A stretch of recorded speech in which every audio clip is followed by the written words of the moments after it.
GETCRACK. Wake up, motherfucker.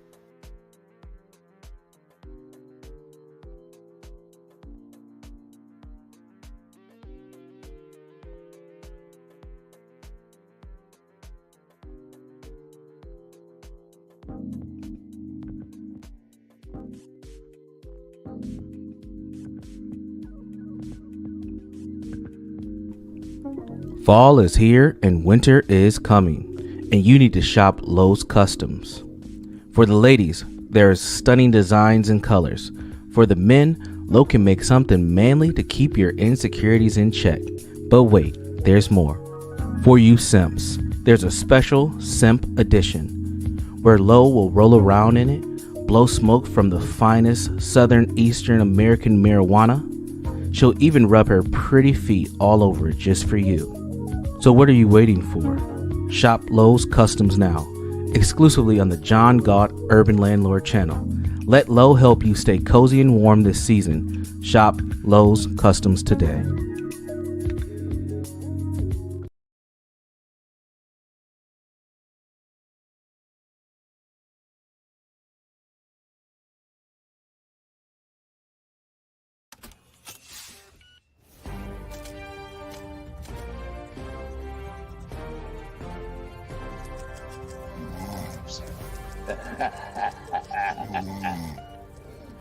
GETCRACK. Wake up, motherfucker. They're really not giving up on this potential takeover. I mean, it just sort of signals another phase where Couche-Tard is quite determined to try and enter negotiations with Seven & I. What we understand is that this new offer valuing the owner of 7-Elevens at around 7 trillion yen, it was set back in September 19th. That's, several weeks ago. But we haven't heard any of this trickle out since then. And now it seems like talks are not really happening, at least in a substantive way. And we're just waiting to see now how 7 & I is going to respond to this. Because there has been some confusion as to whether this is ultimately about evaluation, value for shareholders, or whether there's more sort of, national issues at play here, right? Does the response to this, will that give us a better indication as to whether there is a path forward and, which of these narratives are actually at play? Yeah, indeed. I mean, it's just going to make it harder for 7 & I to sort of reject an offer now that this is public, given that the only reason why the shares are going up is essentially this approach, as opposed to some of the news that we've been seeing over the past week of 7 & I trying to shed off some of its non-core assets, really to sort of demonstrate that it's willing to focus on its core business, which is really, the convenience stores, which have been so successful over the past few decades. I mean, the other thing to note here is that, the timing is very interesting. We're actually going to get quarterly earnings from 7 & I in about 2 days. And so I'm almost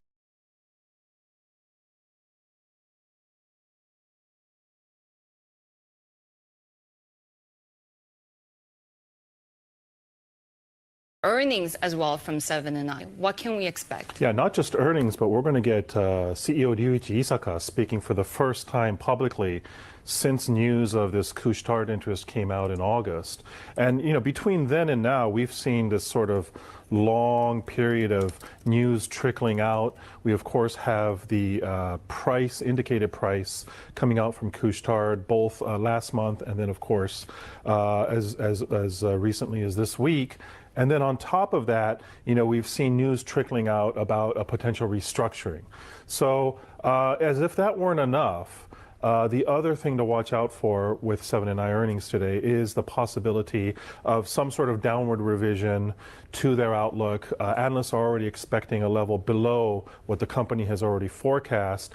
And then also just their recent performance. Convenience store sales in Japan and the US have not been doing well. So it's against this sort of very mixed backdrop, performance at the business, this interest by an outside buyer, and then which has also spurred all this talk of restructuring. So it's going to be a pretty full day. And really, Zuhair, with that backdrop of those unsolicited offers, perhaps in Japan becoming more common, is just 7-9 indication of what's to come? Yes, I think this is absolutely the beginning of a trend. There are three things that make Japanese companies particularly vulnerable to takeovers. The first is that they have very cash-rich balance sheets and low valuations, especially when you look at EV/EBITDA. So it's very easy to finance the acquisition of Japanese companies through debt because they don't have any debt. So you can just borrow the money to take them over and use their own cash to buy them out. The second thing is... All right, what's up, guys? Shalom, willkommen, bienvenidos. So, did you hear that? Let me repeat that. Let me repeat what he just said right there. That's key about Japanese companies. Is that they have very cash-rich balance sheets and low valuations, especially when you look at EV/EBITDA. So it's very easy to finance the acquisition of Japanese companies through debt because they don't have any debt.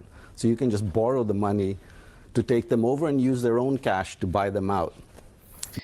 So this is exactly what Warren Buffett was doing at least a year ago, I think.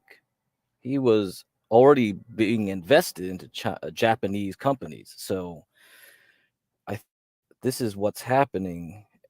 And the Japanese economy is getting out of a slump right now, a multi-decade slump. So we can go over that later if we have time. But let's continue here. The second thing is, and this is very true of the 7&I case, 7&I has multiple unprofitable, low margin business lines. And if you just exit those business lines, you add value to the company. Now, finally, 7&I is starting to do the things that they should have done years ago. Investors were telling them to do this years ago, focus on their convenience store business. They wouldn't do it themselves. And it takes an acquirer, Couche-Tard, to come in and say, okay, we'll do it if you don't. So I think, you see that with all the Japanese companies. Yeah, and I mean, take a look at the environment. We've talked about this many times before. I mean, there's a reason why Couche-Tard is interested in 7&I in terms of corporate governance, and of course the change in corporate governance we've seen in Japan, as well as changes to the foreign exchange code, et cetera. I mean, tell us a bit about how the environment has brought us here. Yeah, so I think in this particular case, the most important thing is the change in the Fair Mergers and Acquisition Guidelines coming out from METI last year, which means that company management can't just sort of, off the hand dismiss an unsolicited takeover bid. It actually has to go through a process where neutral, independent people review the bid and decide whether it makes sense or not, whether the valuation is reasonable or not. So that's one thing.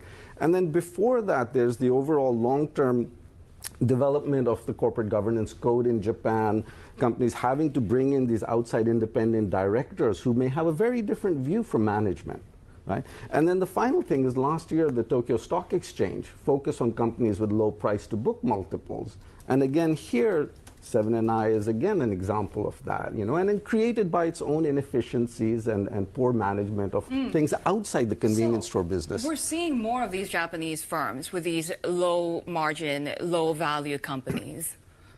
Yes, I mean, I'll tell you, it's shocking, but we did an analysis of the top 100 companies in Japan, and we found only 34 of them didn't have low margin or loss-making business segments. And in fact, 25 of those top 100 companies had 2 or more low margin or loss-making business segments. But culturally in Japan, they're not willing to get out of that, because in Japan, you still have this problem of the old retired CEOs and chairmen sitting as advisors. And these are their old divisions, these are their old pet projects, and current management can't go and restructure these businesses. And this is why it's taking these outsiders to come in and bring the change in Japan. Yep, that's another thing about Asian culture. A lot of the old guys, they're still heads of their companies, and they don't really have an amenability to, let's say, innovation. So if you're a young cat you just can't tell your boss, hey, I have a new idea for you. Let's try this. A lot of these old guys, they like to stick to their old ways, and they don't like a young whippersnapper telling them what to do. That's just kind of like the backside of Confucianism. So, and that the management won't or is unable to do themselves. And the dynamic that's different this time, of course, is that a majority of 7 & I's board is in fact outside directors. So this is going to be a really interesting situation as we go forward. The other thing I do wonder about, and again, we're kind of staying with 7 & I here, is given the new price that we learned about yesterday, the shares are trading well below that. I mean, how hard is it going to be for management to justify not really taking this offer seriously? So I think there are two aspects to this. The first is that actually the Couche-Tard offer is in dollars. And given the yen volatility and how weak the yen is today, for Japanese investors, given completion is going to be sometime, many months from now, and the yen may be much stronger, so what they receive in yen may not be as much. So I think that is impacting this as well. But then there's also the skepticism about whether this deal can actually go through, given 7 & I has now said that they're a nationally important company, etc. So there's a lot of skepticism about whether the deal will go through and in what form it'll go through. But I think that doesn't sort of in any way reduce this trend of unsolicited bids. This is the first of many that are going to come. Are they mostly going to come in specific sectors, for example, consumer staples or consumer discretionary? What areas in the Japanese market could we see more of that happening? Anywhere and everywhere. I mean, this is, let's say, the sad reality of the Japanese market, that you have the same inefficiencies that you see in 7 & I across the board in corporate Japan. I mean, most Japanese companies are inefficient conglomerates. They have inefficient balance sheets. And it's very easy to finance a takeover. Do you find a little bit of a discrepancy when it comes to the government really trying to liberalize the market, trying to give this reform a push, but at the same time designating them core businesses, which supposedly, according to the finance minister, shouldn't make it more difficult for an acquisition? But, I mean, does that send mixed messages, though? It does to an extent, and I think here what we can see is that there isn't an absolute clear consensus within Japan on this, right? But I think the trend is clear. I think Japan is rediscovering its sort of capitalist mindset and roots. I think it's moving back to much more of a free market capitalism. And then especially when you're talking about, acquirers, whether it's from the US, Europe, Canada, these are allies. And I don't think that the national defense point really makes sense. And in any case, I mean, it just really looks like the train has left the station. It's not coming back, is it? It's not coming back. I mean, I think this is just going to get stronger and stronger. If you look at Japanese boards, they're becoming more independent. Japanese management is now more aligned with shareholders in terms of the way they're compensated and in terms of stock. So if you look at Japanese management who, let's say, 5 or 10 years ago started paying themselves in shares, those that have actually managed to raise the share price by doing the restructuring, a good example would be Hitachi. Hitachi board members 7, 8 years ago owned $1 million or $2 million of their own shares. Well, those shares today are worth $10 million. So are we going to see more like 7 & I's in the coming months and years? Absolutely. Yeah. I think the cat is out of the bag. Yeah.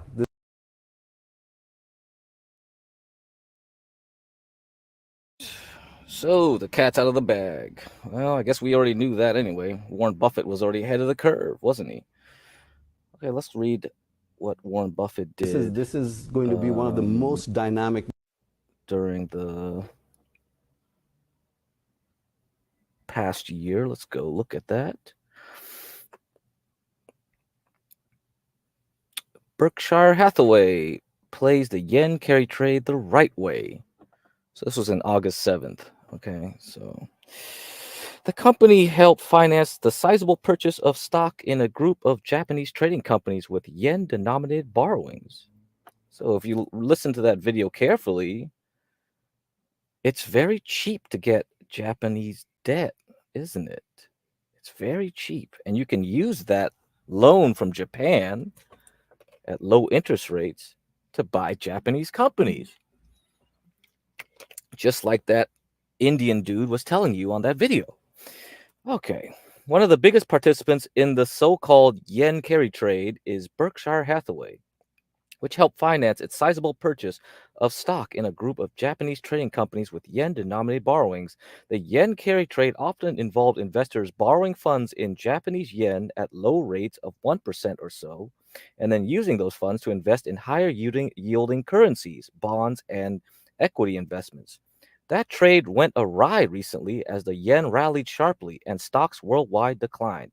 So, yen carry trade, I think I briefly discussed it multiple times on John's channel, and I definitely went over it again maybe 3 streams ago. I forget.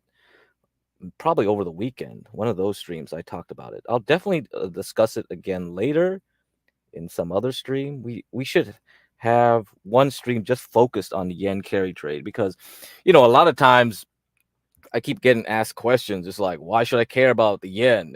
Like, why should I care about Chinese stock market? It's just, you really got to understand, money is not like, we're talking about rich folks here, like billions of dollars, and when they reallocate things, they are moving it from somewhere else, and it's not parked in cash or like you think like, oh, they're all in real estate, or they are diversified up the ass. And one of the things they use is the yen, okay, because it's such an easy way to get yield.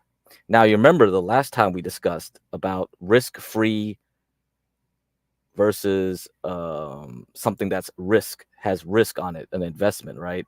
So that's where you get the risk premium. Now, people used to think this yen carry trade was pretty low risk up until a certain point, right?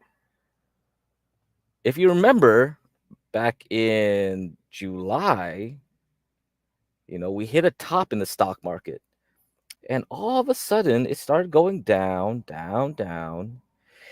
And then in August 1st to 2nd, right? It's like it's around the month, you see? It was something around the month. They always drop the news somewhere in the last week of the month or the first week of the month or a new quarter. Definitely a new quarter, they'll do it. And boom, Bank of Japan said, I'm going to increase rates. I talked about this before. And all of a sudden, the yen shot up like crazy. And it just went boom. It just crashed everything else around the world. So why do I keep talking about China or Japan or all this stuff? Why do I even bother? It's because everything is always going around. Money just flows, okay? They just flow across the world.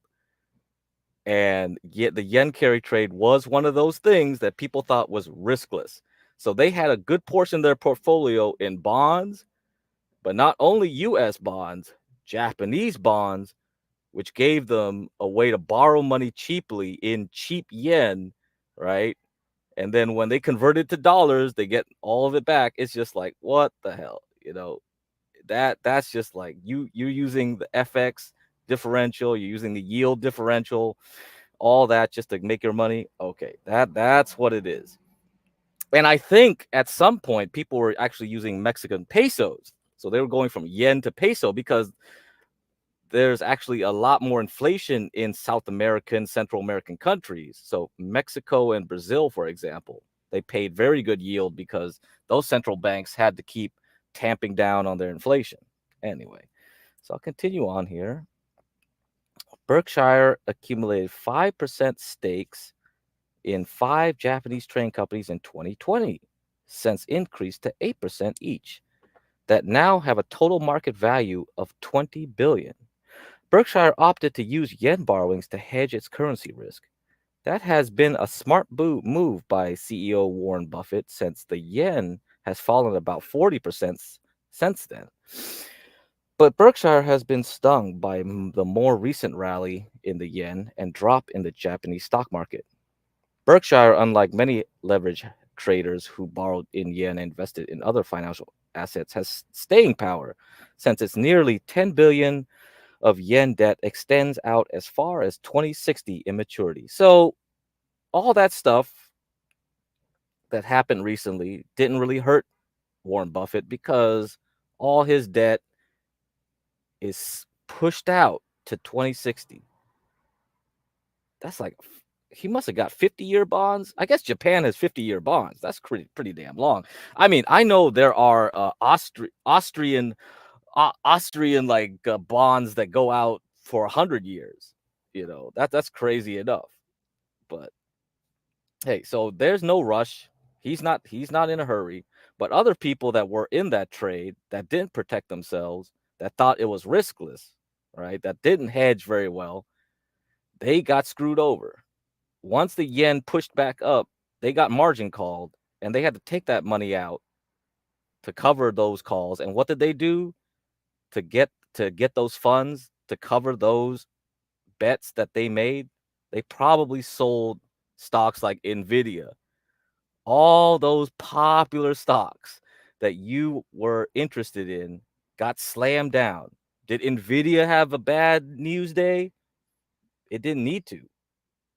Stocks like that were overbought were unwound quickly because they needed quick cash and they were willing to sell anything. And once those high flyers started dropping, they started dumping everything else.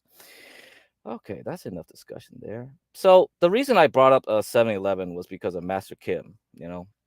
Master Kim talked about 7-Eleven because this is a real interest to him because he's interested in Circle K. Circle K is controlled by Couche-Tard, a Quebec company, I think. Seven & I plans split as 7-Eleven owner resists $47 billion buyout proposal. Japanese retail conglomerate is trying to streamline operations to raise its value.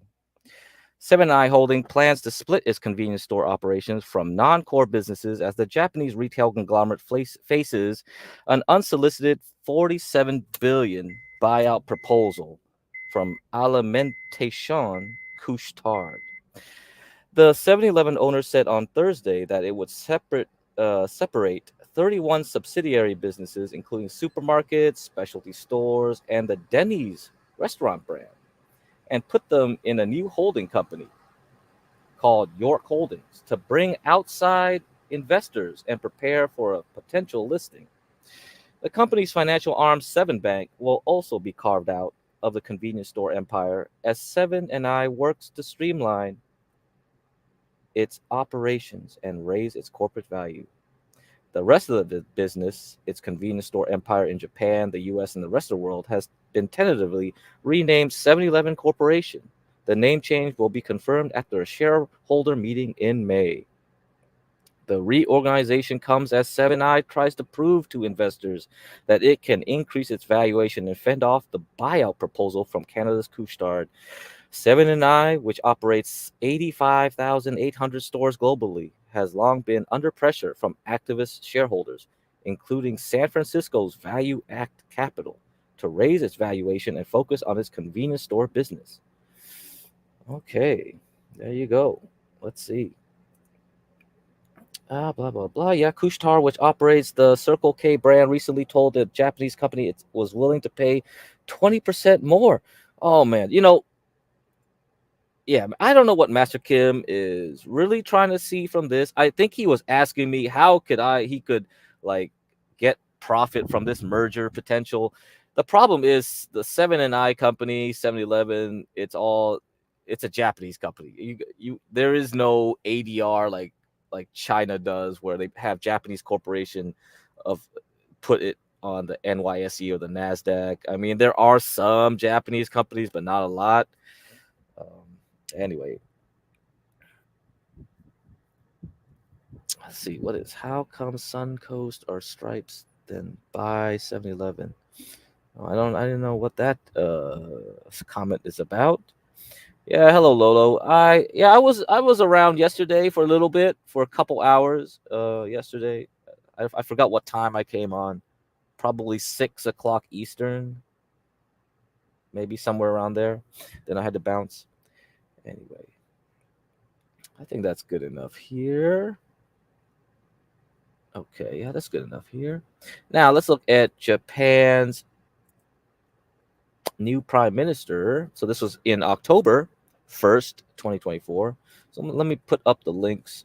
So this one is Financial Times.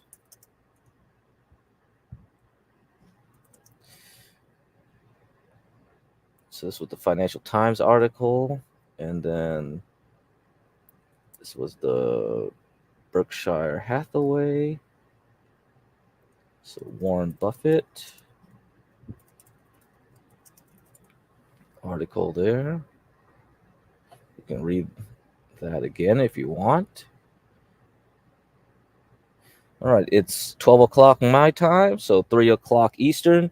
1 more hour till the market closes, and we'll check up how it's doing. I don't think it did too much today, surprisingly. Otherwise, I would have came in the morning. So let's do this. Japan Prime Minister.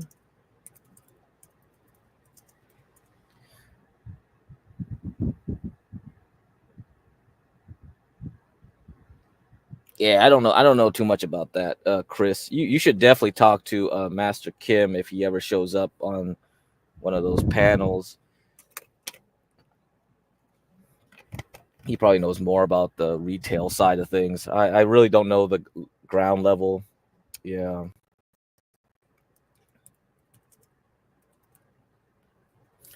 Yeah, he knows all about the gas station business. He'll know all of that stuff. He really does. How much money have we made today? No money made today, I don't think. Market for me was quite boring. Nothing's going on. Tomorrow we'll have, I believe, JP Morgan earnings and the PPI report. So CPI today did not move it much, which is surprising. Actually, the CPI was quite it surprised to the upside. So I thought the market might have started rolling over by now, but it's trying to hold on. I guess it's willing to wait for tomorrow's data. And then after tomorrow's data, there's really isn't nothing until unemployment, elections, and Jerome Powell all within striking distance of each other in Halloween to the first week of November. So anything can happen between then and now, you know? Very subdued market conditions. Very subdued. The only thing that wasn't subdued today was Bitcoin. It continued dropping from yesterday's move. So on Monday morning, Sunday night, actually, it tried to make a 64K. Let me put up the chart here before we'll go back to the articles. Wow, but yeah, nothing interesting again. If you talk about long-term positions, then probably making money on Palantir since yesterday still. So Palantir, yep, tried to make a minor new high today. That's quite good. HB is probably happy with that. And let's see, Exxon, another one of my favorites. Nope, it's trying to drop. Yeah, I think we're gonna tap out soon. And let's see. So, but the main index, QQQ NASDAQ, you see, it just can't make it through that level. Oh, yeah. Bitcoin's below 60,000 now. Okay. That's not. Yeah. Yeah. Once you see this, we're going to have to retest the bottom again.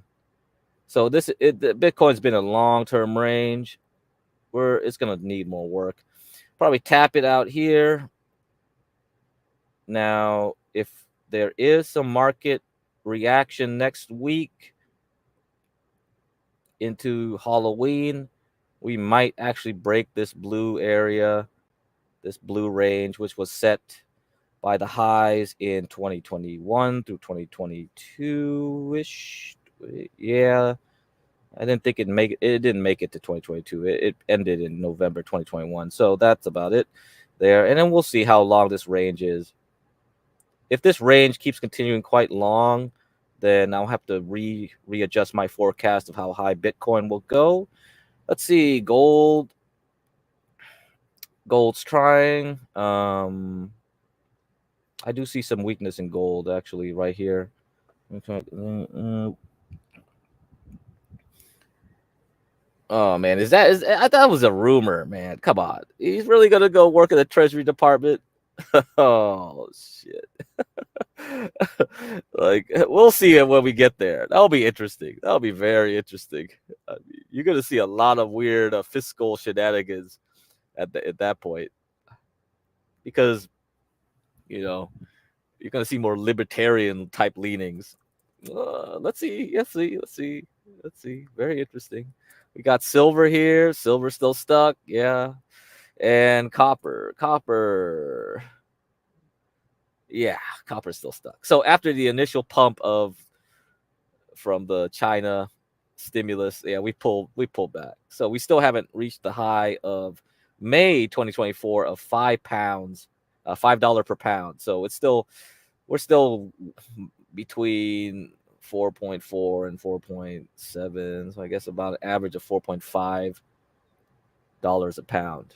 Okay.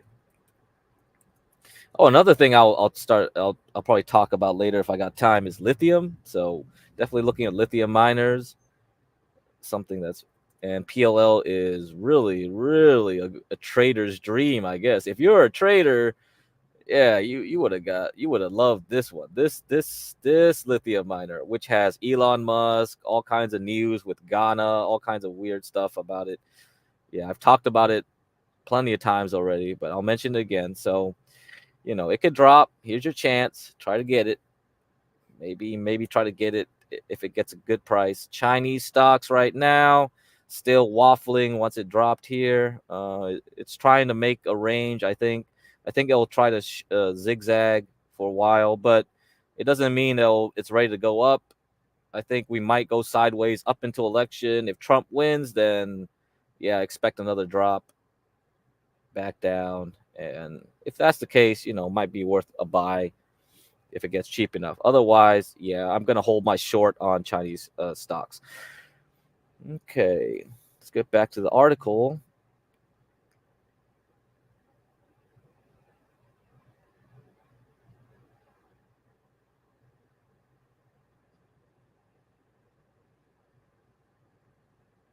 Japan's new prime minister. All right, targets complete exit from deflation with easy monetary policy. Shigeru Ishiba said he would release a fresh economic package to ease the burden of rising prices. All right. Japan's new prime minister pledged to aim for a complete exit from deflation and asked the Bank of Japan to maintain accommodative monetary conditions. Oh, well, Bank of Japan isn't really doing that. Okay, we will keep close cooperation with the BOJ, and we will be keeping an eye to ensure that the trend of monetary easing will be maintained, Shigeru Ishiba said at a news conference Tuesday. He said he wouldn't comment on specific monetary policy measures because it is up to the central bank to decide. The comments came amid growing speculation over the timing of the BOJ's next interest rate increase. The bank raised its policy rate to 0.25% at the end of July. Ishiba said he would soon release a fresh economic package to ease the burden of rising prices, including a payout to low-income households. The Japanese economy is on the verge of escaping deflation. Earlier in the day, Ishiba, the leader of the ruling Liberal Democratic Party, was chosen as the nation's new prime minister by Parliament to replace Fumio Kishida. So there we go. That was back in October 1st last week, I think. So if you're bullish in Japan, these are good things to have. Now I'll switch gears because I like to talk about Palantir a lot. I'll show you this video here of Stanley Druckenmiller talking to, and I think at their headquarters in Colorado, Palantir's headquarters. And this was about 2 years ago. So you guys can see this one. I don't know how much I'll play of it. Let's see how interesting it is.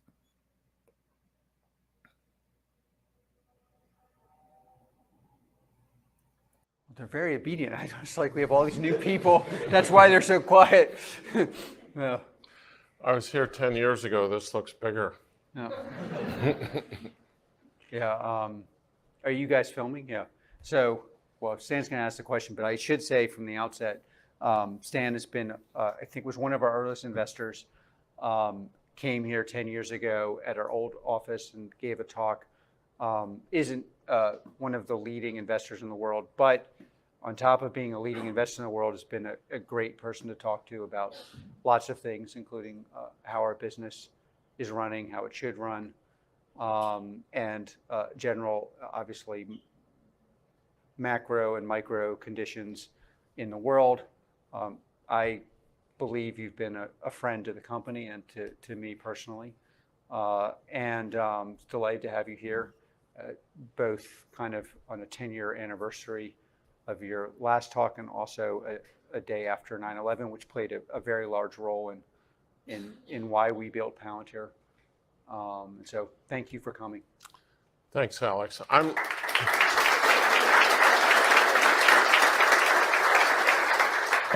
I'm delighted to be here. I think I invested in Palantir 14 years ago. I did quite well financially, but to tell you the truth, I've never been more proud to own a company. What you guys have done and what you've achieved and what you've meant for this country and frankly for the world, it was just a company I was thrilled to play any little part I could in, and you should all be very proud of what you do and what you've achieved, and I can't wait to see what you do in the next 5 years, because we're really going to need you. Speaking of that, Alex, the last time I saw you I actually saw you on a screen. Of course, I saw you this summer at Sun Valley.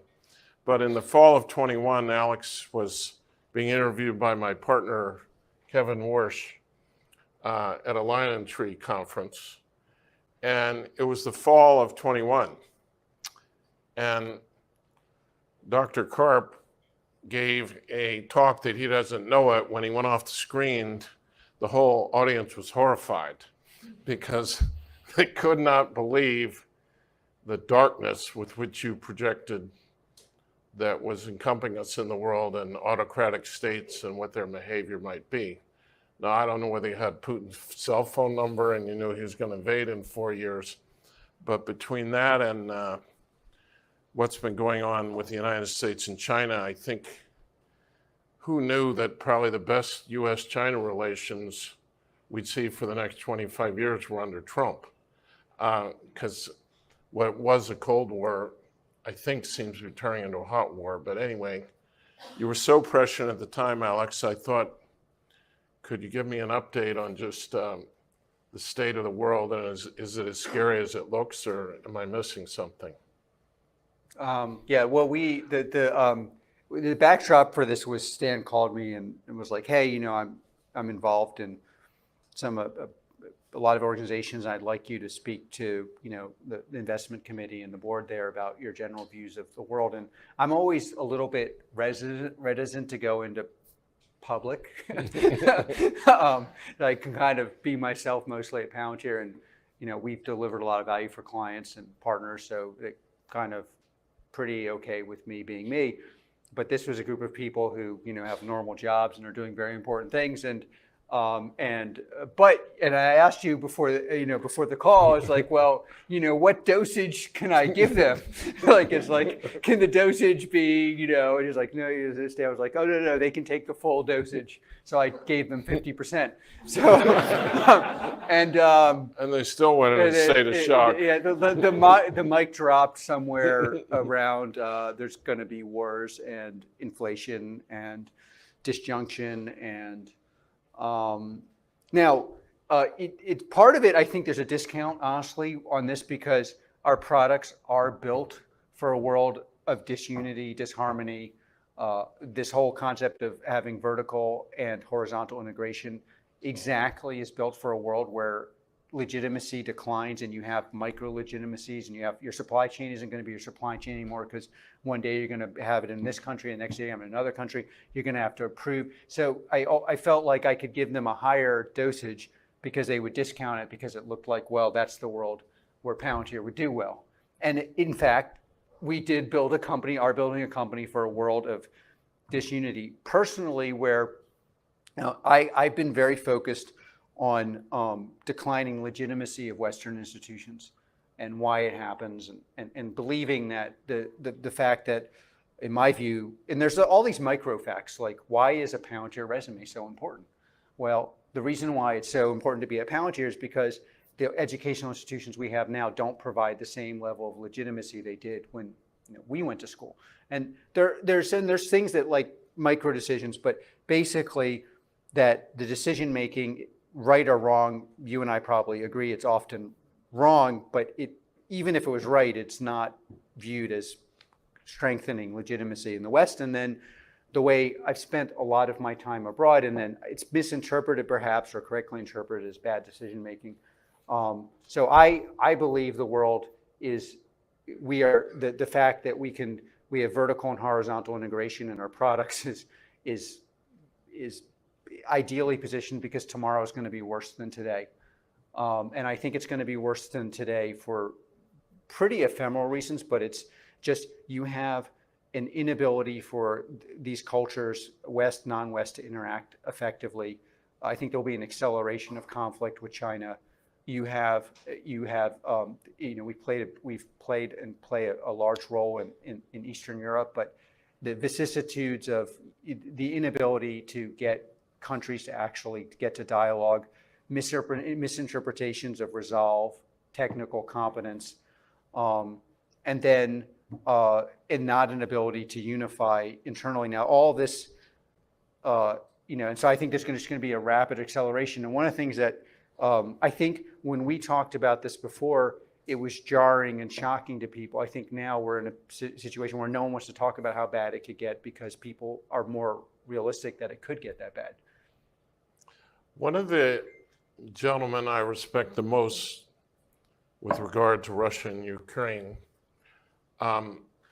told me, was basically predicted everything, but he told me that he thinks, barring some intervening factors, Ukraine could very well win this war next spring.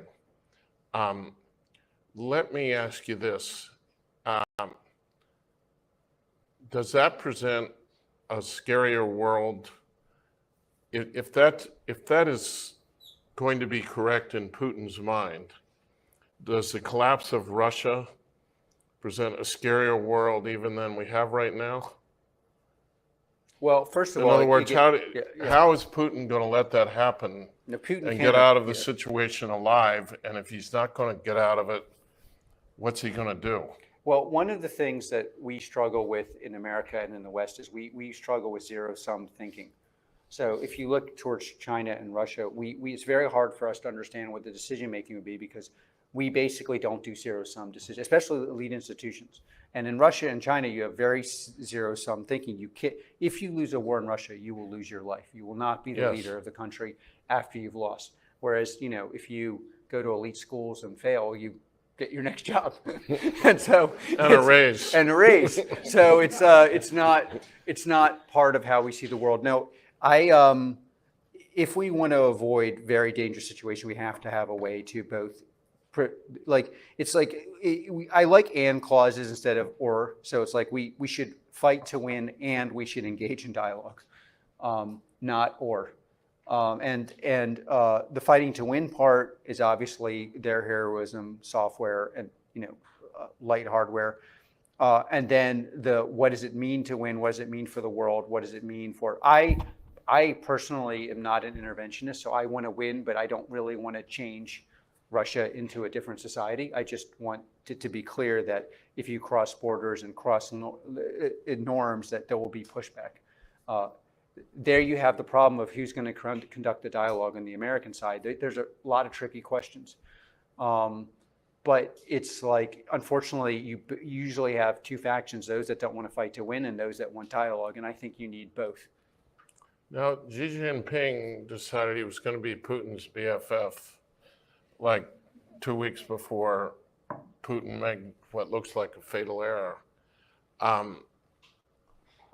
Given the success of our intelligence there and what's going on in that war, do you think his calculus of behaving differently than he might otherwise have in his own sphere has changed or been delayed? Well, again, this is where it's very hard to know, because the way Western institutions and even quasi-Western institutions work is you're not talking about the leader, you're talking about the leader, conflicting interests, and then a dialogue between them and the people below them. The weird thing about, I would say in the China context, at least my perspective, is you're dealing with one person. For sure. So it's like, it's very, very hard to know what his calculus is. Like, and so yeah, but does an autocratic regime, they're meeting on Wednesday, as you know, does he want to be like identified? Anyway, yeah, so yes, you must buy Palantir, all right? Now, he talked about this prediction, like Stanley Druckenmiller, and I'll talk about Stanley Druckenmiller after this video. He's very important. He's a very important, because he is one of the hedge fund managers that have consistently beat, and not only consistently beat, but beat by 30%. So Lasagna Killer, he was over here saying like, if Denison's so smart, why doesn't Denison start a hedge fund? That is a valid question, but the thing is that everybody has their own skill set, and if Denison takes what he knows and tried to scale it up to a large fund like that, and basically play with other people's money, there's two things that will happen. One thing is that what CKJ3 alluded to, because we asked CKJ3, hey, since you have a system and you can mirror your trades, why don't you link up all of everyone's accounts? Like, we could give him access to a little account, or give him money. Like, each of us pay him like $1,000 and say, take this $1,000 and trade it up for us. And he said like his mentality would start changing. Like, he might not trade as well, because he's worried now, because he's playing with other people's money, not only his own. So actually, it's very stressful when you start running and doing finance for other people's money.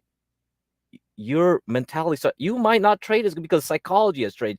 A lot of things is due to psychology, not only like studying macro and micro economies and things like that.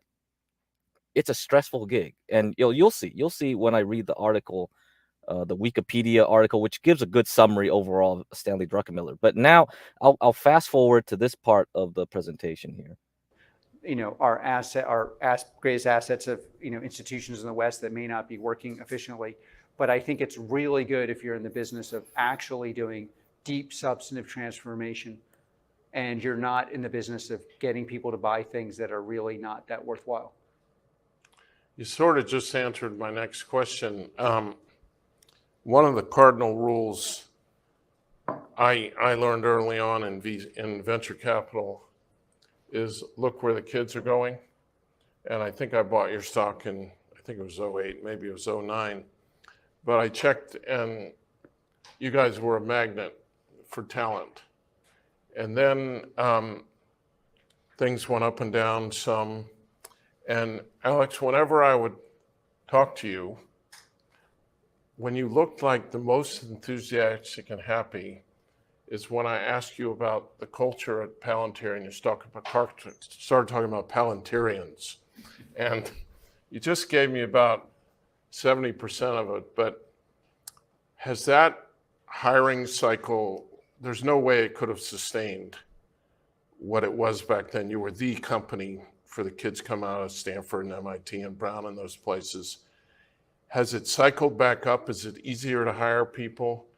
And I know you just gave me a lot in the last 5 minutes, but is there anything you'd like to add to what makes a Palantirian? Because I see your eyes light up when you ever talk about Palantirians. Well, about the culture. What is it about these kids But the you biggest love? difficulty for us has not been recruiting the talent, which I think, you could say the integral of people who know us has expanded so greatly that in fact we just have more touch points. So like, sure, it's like if you just focus on Stanford, Stanford has a weird vibe. Stanford's also changed.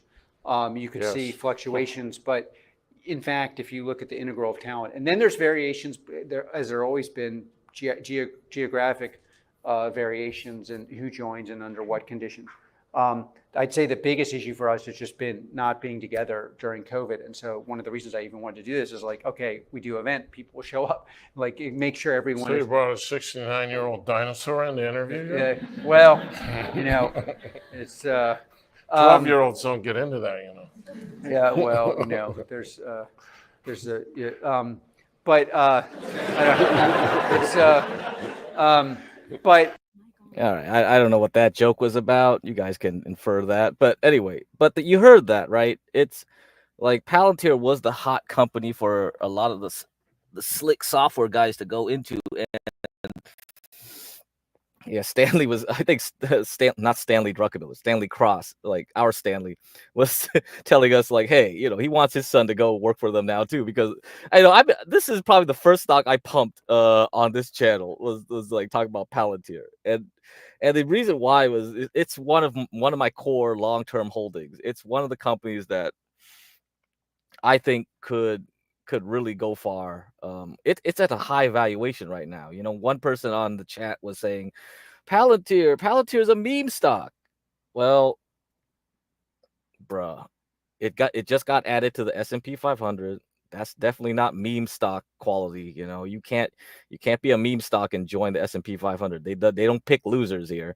You got in there. Secondly, now you hear this presentation, right? This guy was already ahead of the curve. Stanley Druckenmiller invested in 2008 when it was still a private company.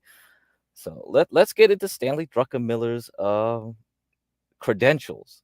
You know, this is the guy to emulate if you want to be like a real portfolio hedge fund manager type. That's the dude. That's really the dude. So Stanley Freeman Druckenmiller, born June 14th, 1953, is an American billionaire investor, philanthropist, and former hedge fund manager. He is the former chairman and president of, oh man, I really can't figure out how to pronounce this one. I think I usually say Dukunske Capital, which he founded in 1981. He closed the fund in August 2010. At which time he had over 12 billion in assets. From 1988 to 2000, he managed money for George Soros as the lead portfolio manager for Quantum Fund. All right, so part-time, he was helping George Soros make money. All right, he reported to have made 260 million in 2008. Okay, now we go on to his investment career, and let's look at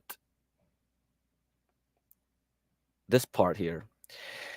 As part of his agreement with Dreyfus, so this was one of his consulting gigs, he also maintained management at the Kunske, so that was his fund. In 1988, he was hired by George Soros to replace Victor Niederhofer at Quantum Fund.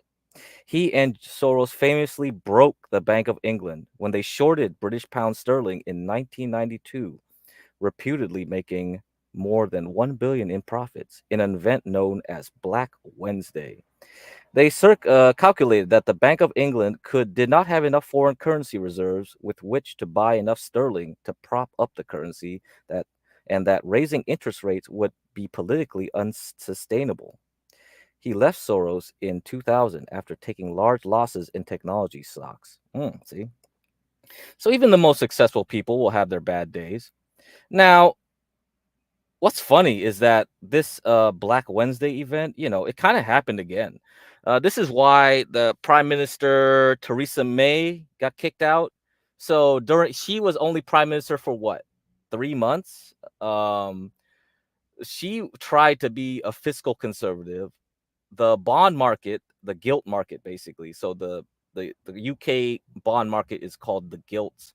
They're sovereign treasuries, sovereign debt.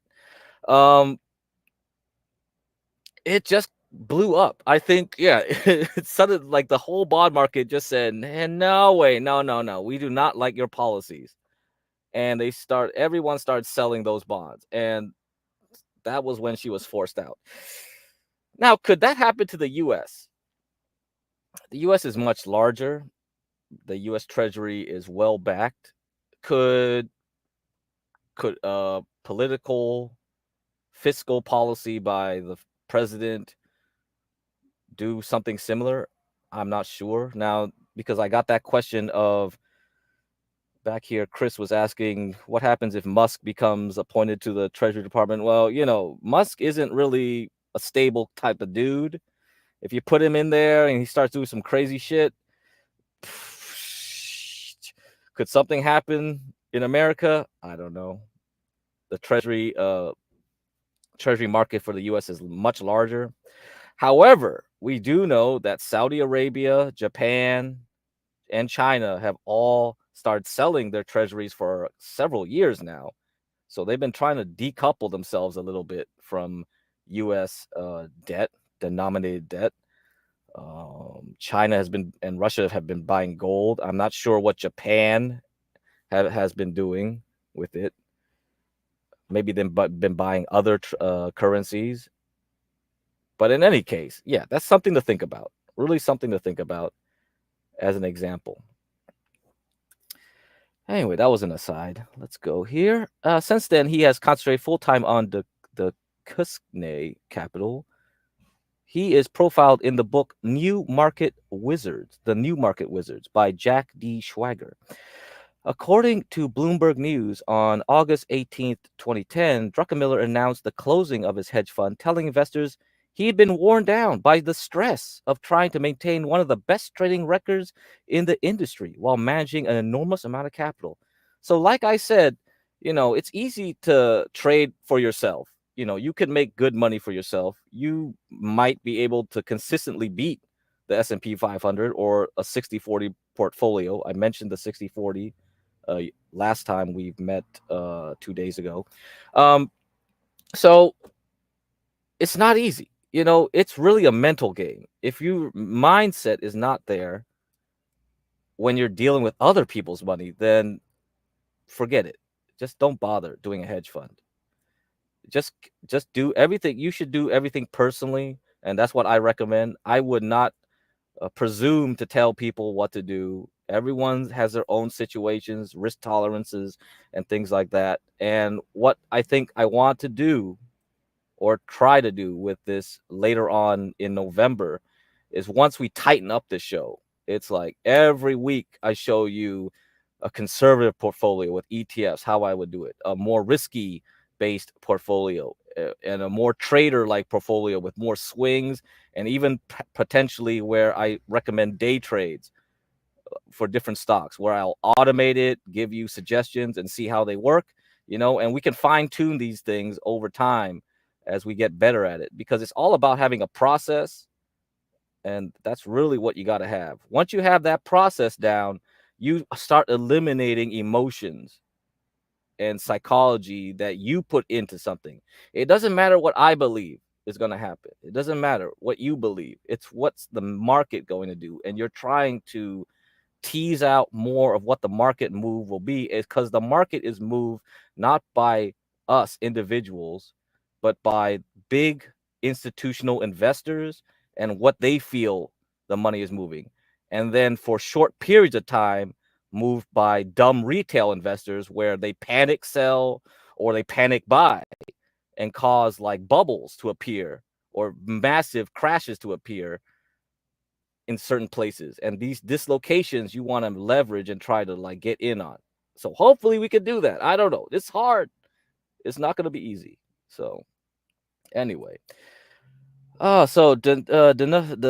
man, I keep pronouncing it differently every time I see this word. Dukunsne Capital Management posts an average annual return of 30% without any money losing year. Without any money losing year. 30%. That is so impressive, because this is what I argued with Lasagna Killer.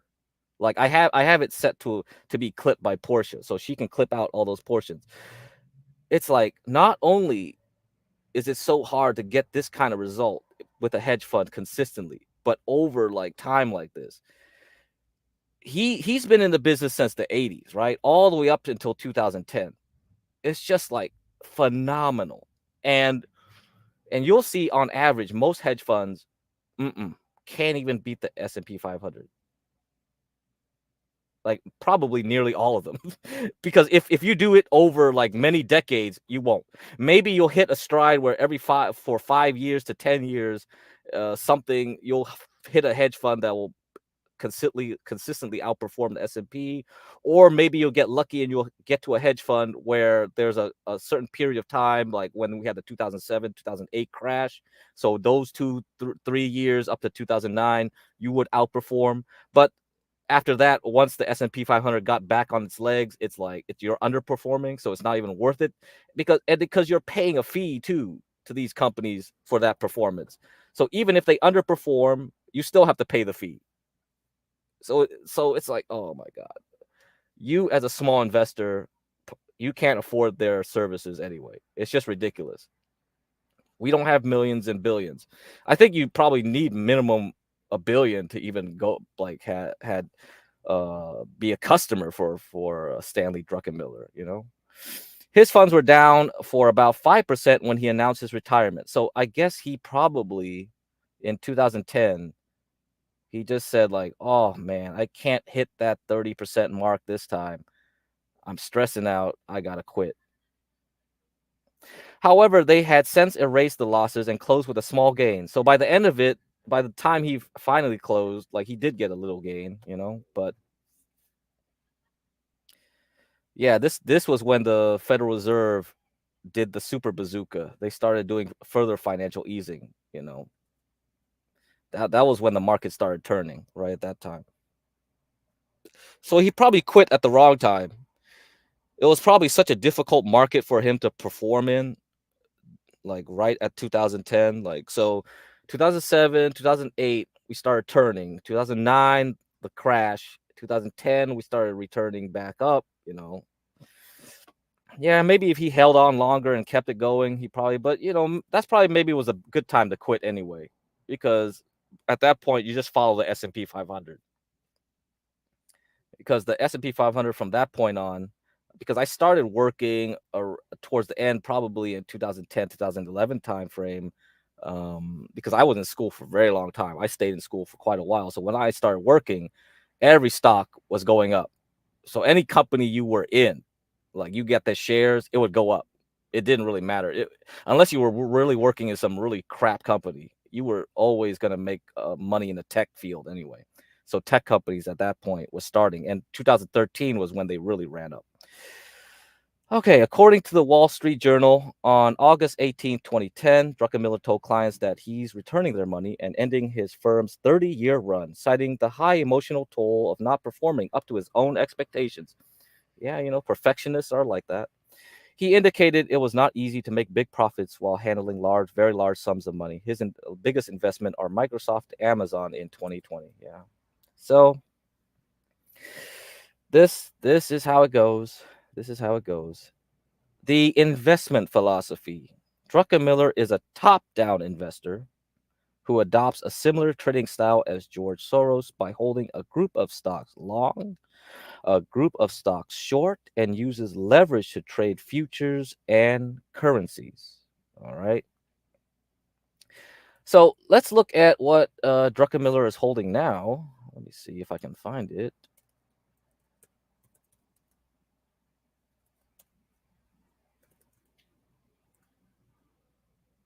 Okay, I got it here. Let me pull it up for you guys.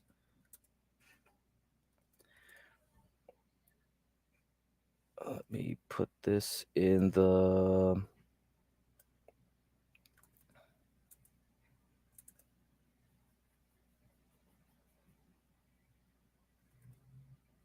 chat for you guys here. So you can check out what his holdings are. That's the link. I put it up on screen. So every quarter, you must report to the SEC. So if you're a hedge fund or you're a big investor and you make big sells and buys of stocks, you got to report to SEC. So, and it's always late. These things, they're all reported late, but it gives you an idea of what he's thinking at least. So remember VST? Yeah, we talked about that last time. We talked about this stock last time. Tropes brought it up. So Tropes is in the chat. So he's probably happy to see that Stanley Druckenmiller is bullish on it. Another one is Core. Okay, COHR. So I actually know about this one. I believe it's an optical company, and I was tangentially in that industry because I had to build the electronics to be connected to those fiber optic cables. So they did the glass for it. I believe they also made the glass for the iPhone at one point. I believe they were the same company. They also had a merger with IIVI. So IIVI bought them out. So now they kept the ticker symbol Core. They got rid of IIVI. So CORHR. You can look that up. Another one is CPNG. I think this is a Singapore e-commerce company, kind of like a Singapore Amazon. I know about that one. And NTRA, Netria, something like that. Let me see. Natria. Yeah, I think this is a genetic testing company. So we can look at all four of these companies, okay? The rest of them aren't going to be that interesting. Seagate is the hard disk company. Microsoft, you know about. All the other ones down here, Philip Morris, cigarettes. Mercado Libre is I think a supermarket / e-commerce Brazilian, South American company. We have Copper here, FCX. So yeah, I think the top ones are the most interesting. So the top four, I'll just look at the top four for you guys. So I'll put them in chat too. Core, VST, we looked at VST. CPNG, we looked. I know about that one. NTRE, I barely know this one. So here are the tickers. You can look it up by yourself. Okay, it's 12:41 my time, so it's 3:41 Eastern. We have less than 20 minutes before market closes. Let's get back to the chart here. We can look at some of those tickers that were recommended. So I'm looking at natural gas too. Natural gas recovered a bit today. If it doesn't recover what it dropped on Friday, I don't know. I probably will end my trade in Boyle because I bought it between $8 and $10. So I was hoping, to see 15 to 17 by Halloween. Not sure if it'll still happen. So commodities is kind of like that. It's very annoying to play because, it's especially the natural gas one. It's very volatile. It does what it wants. So if you're trying to make it a long-term thing, tough. It's tough. It's really tough going.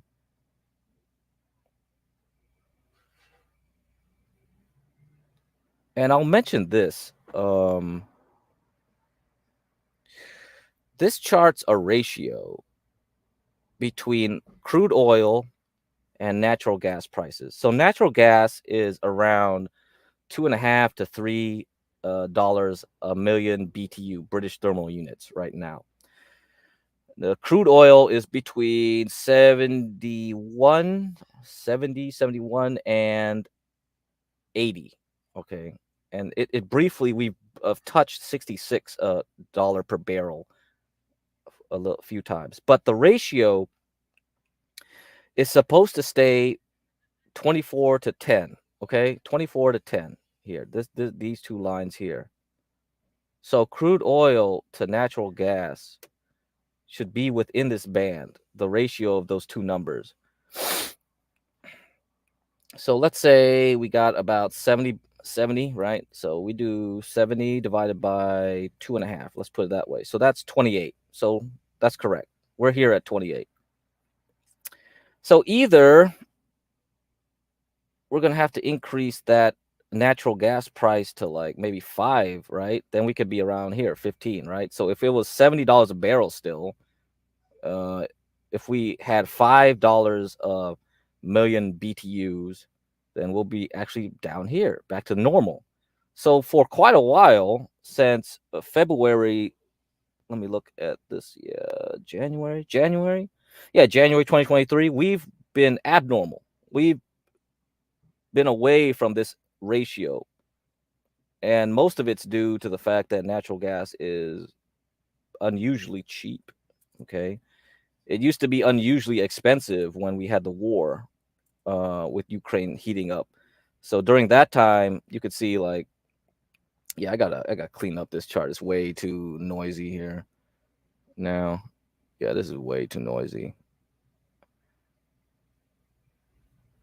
Way too noisy. You're gonna have to ignore the coal lines here because that's the coal prices for China and Australia, because that affects the natural gas prices. But for the most part, if you look at the bottom one, that was the hump when we had the invasion, and then also Europe had a very nasty summer, very hot.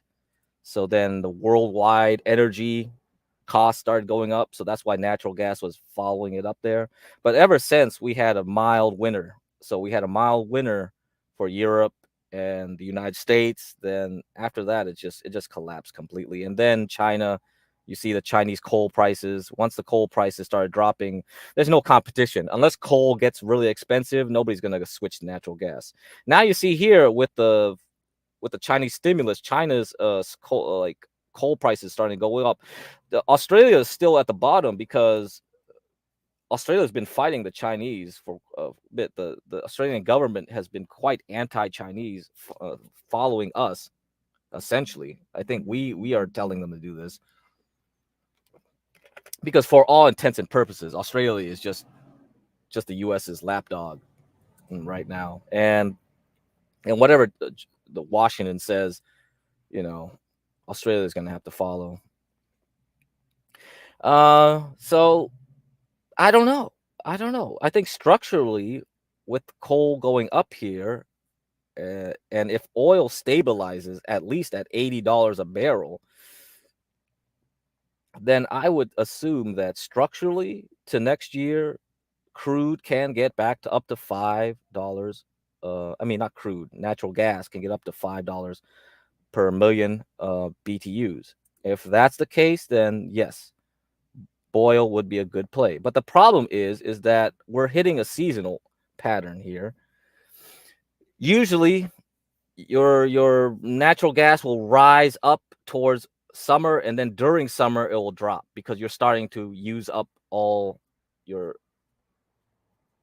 stored capacity of natural gas. You're not injecting any more natural gas. Same thing with winter. So once we get to November, you shouldn't be long natural gas because either it goes nowhere or it starts dropping again.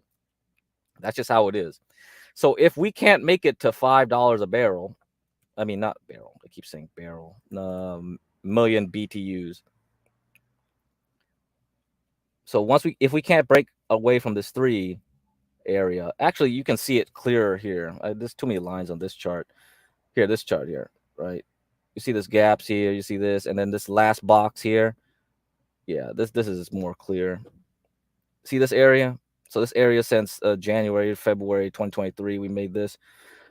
Every time it hit there, it just pulled back. It just pulled back. It pulled back. So now we're just doing this pullback thing. But hey, I'm hopeful. I'm hopeful this time's different. This time, this last pullback is just a prelude for the big run up into elections. And if Donald Trump wins, so hopefully I can take some profit when it hits 3 to 4, like over 3.5 to 4.5, maybe 3.5, 4.5. And then I can sell a bunch there and then leave the rest for elections. So if Trump wins, then it can rally another week or 2, and then I have to get out before Thanksgiving. You got to get out. So you can't keep holding it. This is too volatile to hold. It's annoying to hold personally. I just want a quick bump and just get out of here. Okay. I think one last thing I want to talk about is, like, you notice this chart, I have these nines. You see these nines? 999. So if I have time, I'll introduce you to the nines. So these are called the mark indicators. I'm not qualified to talk about them. I'm not an expert in them, but I think it will be worthwhile for you to know about them, because maybe some of you may find it interesting. I think Momo will, because it has more to do with astrology than anything else. Yeah, you'll figure it out. Okay, let's see if I have any other articles to discuss. Nope. Nope. I think we're good there. So let's discuss the 4 major stocks that Druckenmiller held. Okay, guys.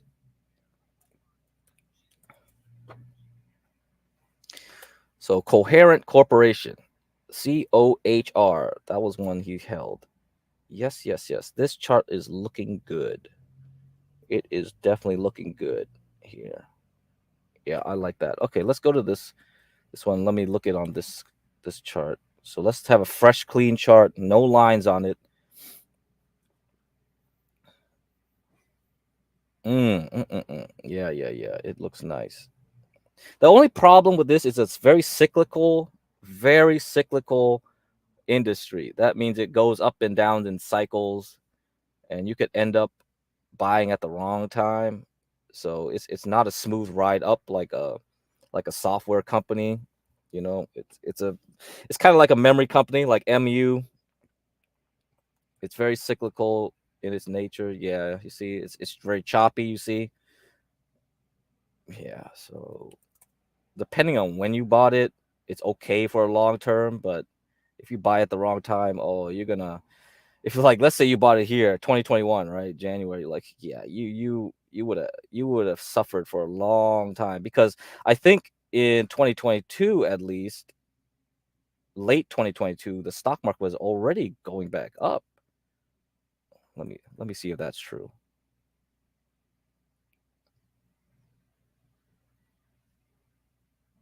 Yeah, you see, the Nasdaq was already going up while this one was still volatile as hell. Look at this. It's just bumping and crashing. Yeah,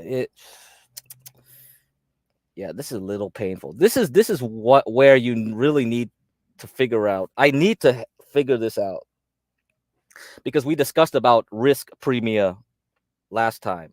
What's the risk premium of holding a stock like Core compared to holding something like QQQ? Even if you get the same like percentage gains, holding Core or buying and selling Core at the wrong times, because it has a very nasty looking chart here, means that it has inherently higher risk of being wrong, when you buy it. So this is kind of why we need to figure this stuff out with charts.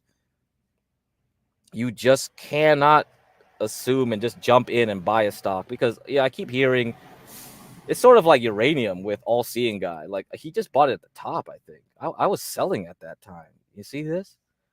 Yeah, I mean, I'm glad he got, because he bought CCJ, which is a leader in the uranium mining. So he's he's completely break even now. So he's fine now. But yeah, buying at the wrong time, so detrimental to your psychology, and also because it ties up your capital, because you don't want to sell at a loss. But then when you have to keep holding something for many years, I mean, you'll be lucky if you'll recover it in a month. Like this one, like if you bought here, like you're fine, maybe about 6 months you would have recovered. But come on, that you missed out on buying something else during that time. You could have been in Nvidia, but your money was trapped here, because you bought at the wrong time. If you bought here, you'll be happy. You didn't care. But yeah, just buying here at this top, so dangerous. So let's look at the resistances here. So this one's critical. You see, that's why buying here was a bad move, because this was a previous resistance. Now let's see the top. Yep, we crossed it. Looks good here. So I would say, like, wait a while, see if it pulls back a bit, and I'll decide if this is a good chart to buy from there. Because if you consider this as a big base, I think this is getting ready to make another big move outside of this area, because it's been making this move since 2021. It's finally recovered back to that level. Yeah, it's quite possible. It's a good play. Let's look at the other one. Coupang. So this is a Singapore, I believe, e-commerce company. Yeah, very weird company, I think. Hasn't been trading very long, so not much history to tell. We've formed a base, it looks like. So I'll definitely put it on the list of stocks to watch for you guys. So we can look at it some other time, but I don't see anything eye-popping about its chart. It's sort of following the stock market in general. Maybe I'm wrong. Maybe it's not Singaporean. Maybe it was South Korean. Let me double check that. Yes, it's South Korean. My bad. I was probably thinking of another stock. That was Singaporean that has a similar ticker. Okay, so it's South Korean. Okay, yeah, keep that in mind. It might have something to do with following the Korean won. So you might have to look at the currency to make sure. And then we have VST. We covered this stock already. VST, Vistra, yes, very good stock, but very overbought right now. Let's see it pull back. See if it gets back to 105 and later this month to the elections. If it holds that, then I'm willing to start thinking about buying it into the Thanksgiving period. So we'll see. Because right now it's very overextended. Way too much action here. You gotta wait. But I think it does follow a bit about uranium. So it has a bit of AI because they provide electricity for the AI. So it has those two stories going for it. So it does have the potential for pumping. And then the last one was NTRA. I believe this is a genetics company. Genetic testing, Natera. Yeah, very nice. Okay. Let's compare it with another like type of biotech stock. So this is the biotech ETF.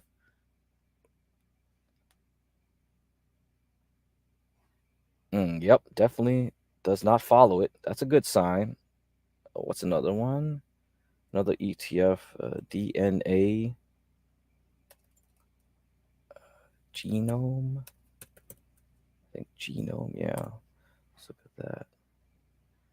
Yeah, it's outperforming genome, so very good. So this company definitely is doing better than its peers. That is always a good sign. You always want to look for that. So we'll definitely, when we get to the closer to November, when I talk about the specific process to select stocks, you'll see what I'm talking about. We have to look at the sector, the industry, and then the stock and compare with all of them. And then after that, compare it with the benchmark, the S&P 500. Okay, those things have to be followed. Once you see strength in all categories, then you'll say, this is the stock I'll pick. All right, very easy system. Okay, that's good. Anything else? 3 more minutes before the closing bell. So let's look at where we're at right now. Yeah, see, nothing's going on here. We're stuck. We're still stuck at the resistance set by this gap made here.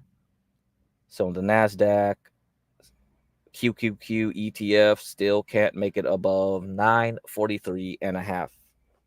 That was my goal. Let's see what happens tomorrow. Tomorrow we'll have JP Morgan, JPM. So Jamie Dimon, our favorite CEO, will talk. Right now I have shares all slightly under. Okay, that's good. Yeah, that's good. Yeah, that's good. Okay, that's good.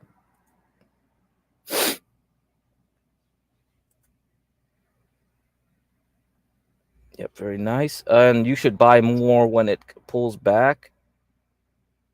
It'll probably try to pull back into the 45 area if the market turns on uranium. Can't tell if uranium will do that or not, or if something political happens and the media will start slamming on uranium back down. it'll change. One day they're bullish, next day they're bearish. That's how it goes. Let's see what else. SPY. So let's see what SPY is doing. Still, still struggling there. We haven't made a decision. This candle is just a spinning top. No real direction given there. And tomorrow we'll have our PPI. So let me look over some of the data this morning with inflation. It didn't really do anything with the bond market, actually. The bond market didn't really change much, although Treasury bonds, I believe, went down a little bit. Yeah, it went down again. Yeah. So I might buy TMF, the long leverage bond ETF. So I might start buying now. I don't know if it's a good idea.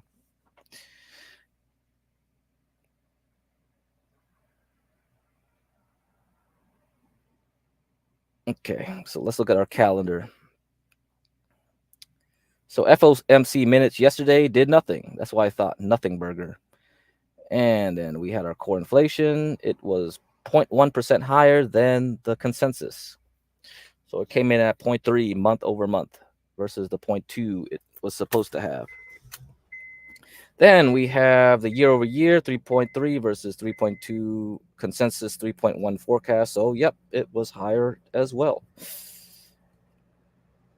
And we have more jobless claims because of the hurricanes. People are applying for jobless insurance here, employment insurance. But let's look at what it says for the core inflation rate. Core consumer price inflation rate of the United States, which excludes items such as food and energy, edged higher to 3.3% in September of 2024 from the 3-year low of 3.2%. So we've hit a low July, August. Now we're climbing back up. And ahead of market expectations, yeah, that's why I said costs rose sharply for services, less energy services. Okay. So that's mostly the service industry. I think we figured that out like a couple of weeks ago when the PMI for services was higher. And led by shelter increased by 4.9%. So the rent is still too high, and transportation services. So your Uber, Lyft is also way too high. That's basically it. That's why we're sticky right now. And it's a good time to talk about sticky inflation. Okay, the sticky icky. The sticky icky icky icky.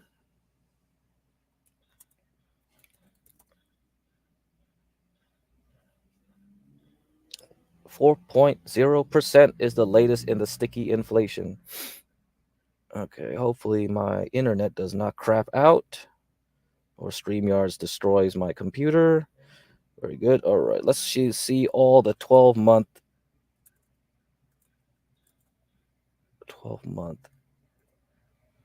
basis. Let me close these tabs. Make sure StreamYard's still working. All right. Yep, we can see this. Let me get rid of this. So far, you see this big hump here from 2021. That's your big inflation bubble that was caused by lockdowns and Jerome Powell keeping interest rates way too low for too long. All your stimmy checks, your PPI loans, all went to that. Now, this bubble has decreased. So these two lines here, the gray and the brownish line, that's your flexible CPI.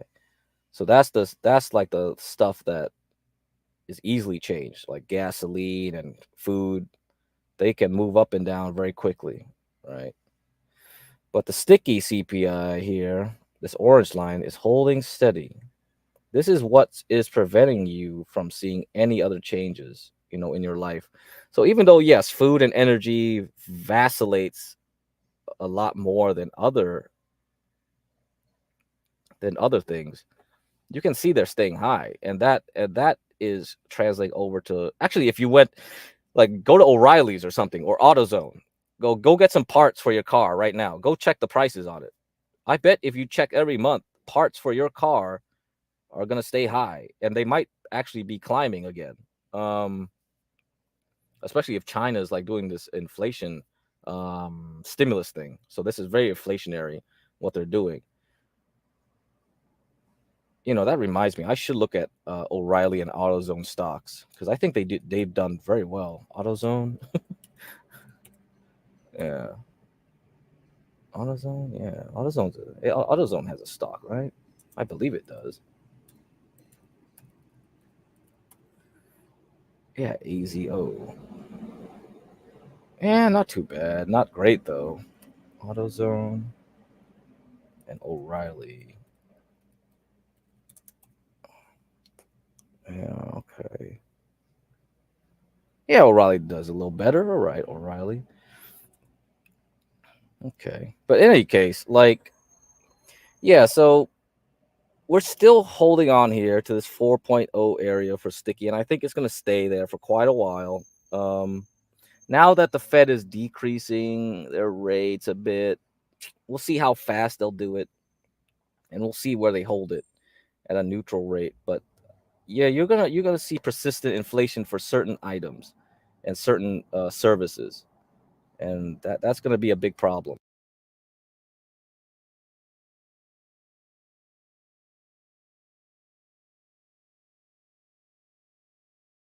Let's get back to the charts. Let me show you AutoZone and O'Reilly's. That's worth going to.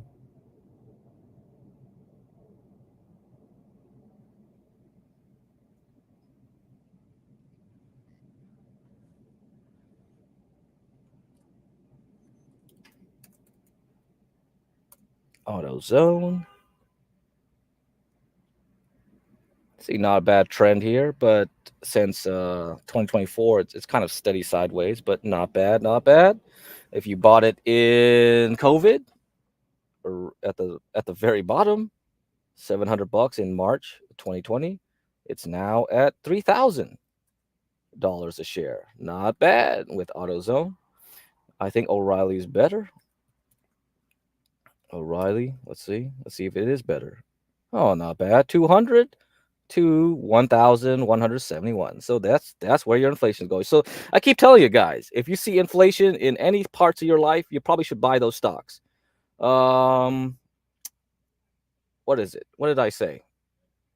I said to buy, like, what was that dang stock? Man. I keep forgetting. Like Progressive Insurance, right? Yeah, insurance companies. Your insurance is going up, right? Well, with the hurricanes and all that, time to be looking. What's a good insurance company?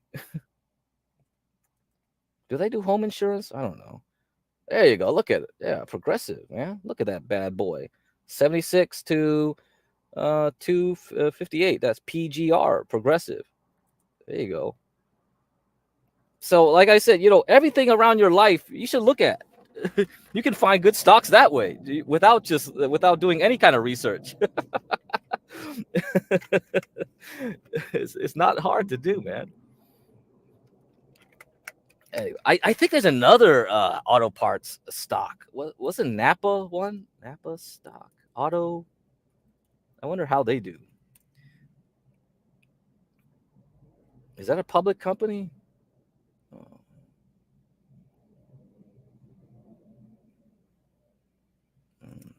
Let me see. Okay, it's owned by Genuine Parts Company. So GPC. Oh, so there is GPC. So Napa. Oh, look at that. Oh, no wonder I only think about AutoZone and O'Reilly. Napa isn't doing so well. See? So they did not take advantage of that inflationary bump we had. So check out a company, scope it out, go to their store, see how well stocked they are. I think like O'Reilly and AutoZone are always like pretty competitive with each other, and if you need a part, they're always the ones that get it to you. Like go to a Napa and see how they do, right? Probably maybe the stores there suck. Who knows? Maybe the management, like there always has people stealing from their stores or something. I don't know what. It could be anything. Just check it out. Just check them out. It's always interesting to see, and look at the management too. Look at their CEO. You know, I always look at a CEO and try to see if something's good from that standpoint. You always have to look at the top. The top is always leading, and if you got bad leaders, forget it. The company is never going to do well. So there you go. There you have it. 3 auto parts companies, 2 of them amazingly well. AutoZone, AZO, O'Reilly, ORLY, and this third crappy one, which owns Napa Auto Parts now, Genuine Parts Company, GPC. So there you are. I think that's good homework. You know, 3 companies in the same business, 2 of them outstanding, 1 of them looking bad. And I'm just looking at the stock chart. And I'm going to assume, just based on this, I know exactly what's going on, right? Yeah, Pep Boys, I heard of them too. I don't know if they still exist. They probably got bought out by a bunch of companies, you know. And you know, Merrill Lynch actually, you know, Merrill Lynch. So the Merrill of Merrill Lynch, the guy named Merrill, his last name Merrill, he actually was the one that started Safeway, you know, groceries, like, because he got it from another dude, expanded the business, a lot of these things. And Safeway nowadays is garbage, you know, that got bought out by multiple different supermarket chains and finally got bought by a venture capitalist or something. I forgot what it was. I think it was called Bain Capital. And then it just went to crap, even worse. So yeah, it's private investment based. Bain Capital. Let me see. I think Mitt Romney owns Bain Capital, right? So Bain Capital, Safeway. Well, maybe it wasn't Bain Capital. I think it was Cerberus Capital. Cerberus? Yeah, Cerberus Capital Management. Yeah, they bought Safeway. So if you're in the West Coast, you definitely know about Safeway. It's very rare in other parts of the United States. But yeah, it's total trash.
Yeah.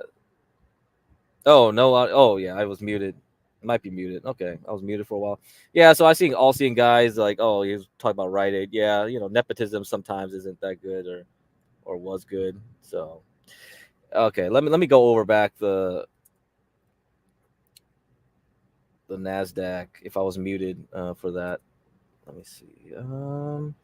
Yeah, I said futures closed at for the Nasdaq at 2429, so 20,429.5, and E-mini futures closed at 5,828.75. All right. Okay, good. I think that's all I had. Not sure what else. No, it's probably because I have my AC on and all that other stuff. But I'll check the audio.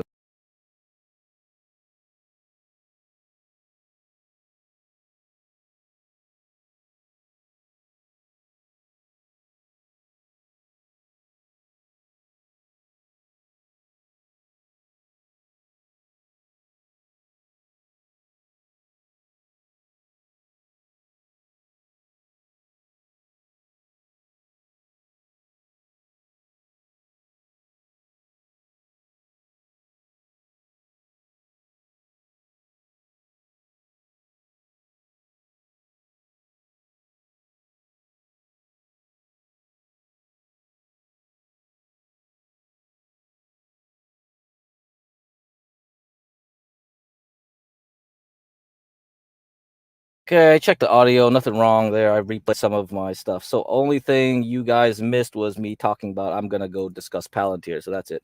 All right. So let's go on to Palantir. Okay. Let's see. This is what I wanted to get to. Let's see if I can wrap it up. Wrap it up in about 20 minutes. Okay, guys. There you go. Yep. Let's see. Okay, let's go talk to the article first before I get into going back to looking at using this as an example. Let's do that. Okay, take away this. Also, since I live in the Bay Area, I got to mute now because they're doing the Blue Angels. We got Fleet Week, so they're like flying around the bay. So yeah, I got to mute now because they're flying up over the skies. So you'll probably hear jets screaming back and forth now.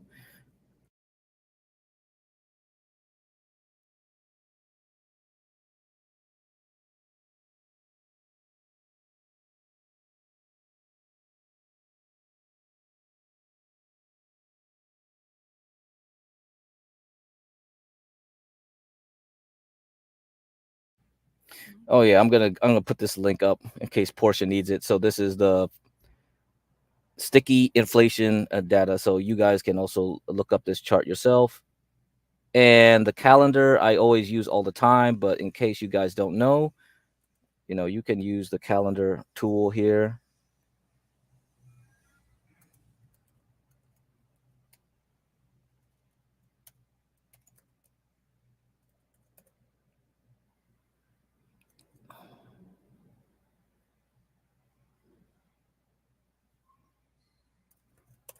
So this is for United States calendar. So you can see what events are coming up. So that's what it is for United States. And if you want the whole world, you just take off the United States and just go to Trading Economics calendar.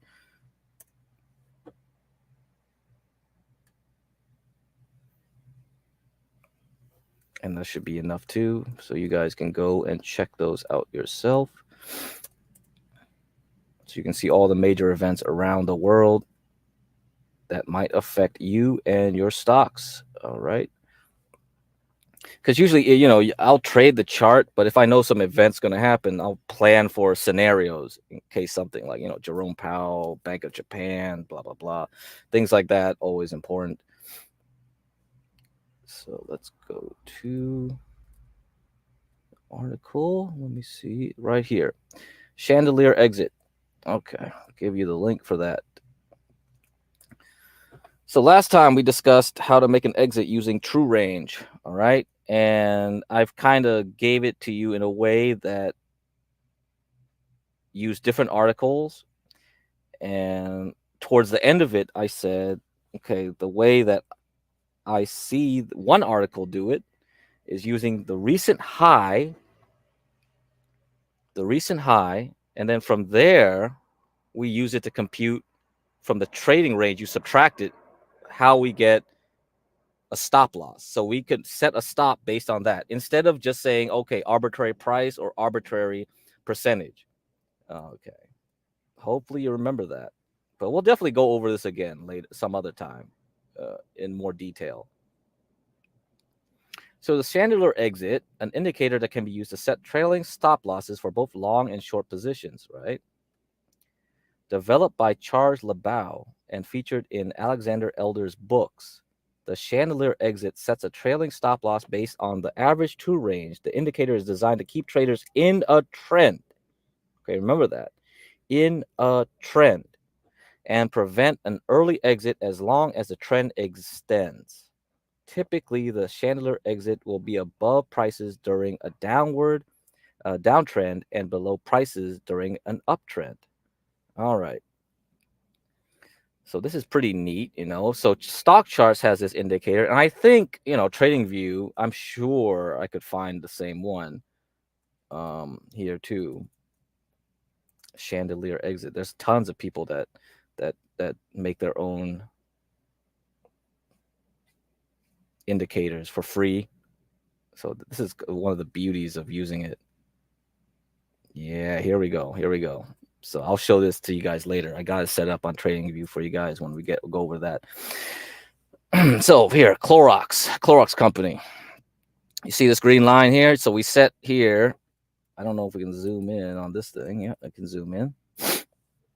You see the chandelier has two arguments in it, 22 and 3. 22 is the period of the average true range, and 3 is the multiplier. All right. You'll have to go back to last presentation for kind of an explanation of it, and I'll do a better job explaining it again some other times, because a lot of the stuff I'm doing now with these streams, because they're partially unscripted, so I kind of have an idea of what I want to tell you guys, but I just want to just keep it free flowing. So I get through all the stuff I want to get to this month. I go back, I start reviewing what I said, how I said it, and then try to make lesson plans that are more specific, actually go through examples with slides, and from there build. So starting November, I'll have one lecture, like, or two per week. And then after that, okay, you hear that? Yeah, that, yeah, that's the Blue Angels. So anyway, so you get that lessons, and then, but for most of that week, I'll just have very short videos discussing all, like, which stocks and stuff to look at for the day trader and then the swing trader, blah blah blah, and then look over the portfolio for people that just do long-term investments, like every 2 weeks or every month. We'll discuss those. Yeah, so I'll try to make it set up very systematically, and we'll just go hit them again. So a lot of the stuff I cover now, I will cover again later in a better way. So if you don't understand what I'm saying now, you will. And this is just an example, because I'm sure there's other techniques that people can use. So the chandelier exit formula consists of 3 parts: a period high, period low, average true range, and a multiplier. Using the default setting of 22 periods on a daily chart, the chandelier exit will look for the highest high or lowest low of the last 22 days. So if you have 22 days, it'll look for the highest high or lowest low. So that's why Palantir is a really good one, because it keeps making new highs right now. It's in a range, right? It's in a trend, I mean. This parameter, blah, blah, blah, is also used to calculate the average true range. Correct. Okay. So we have that.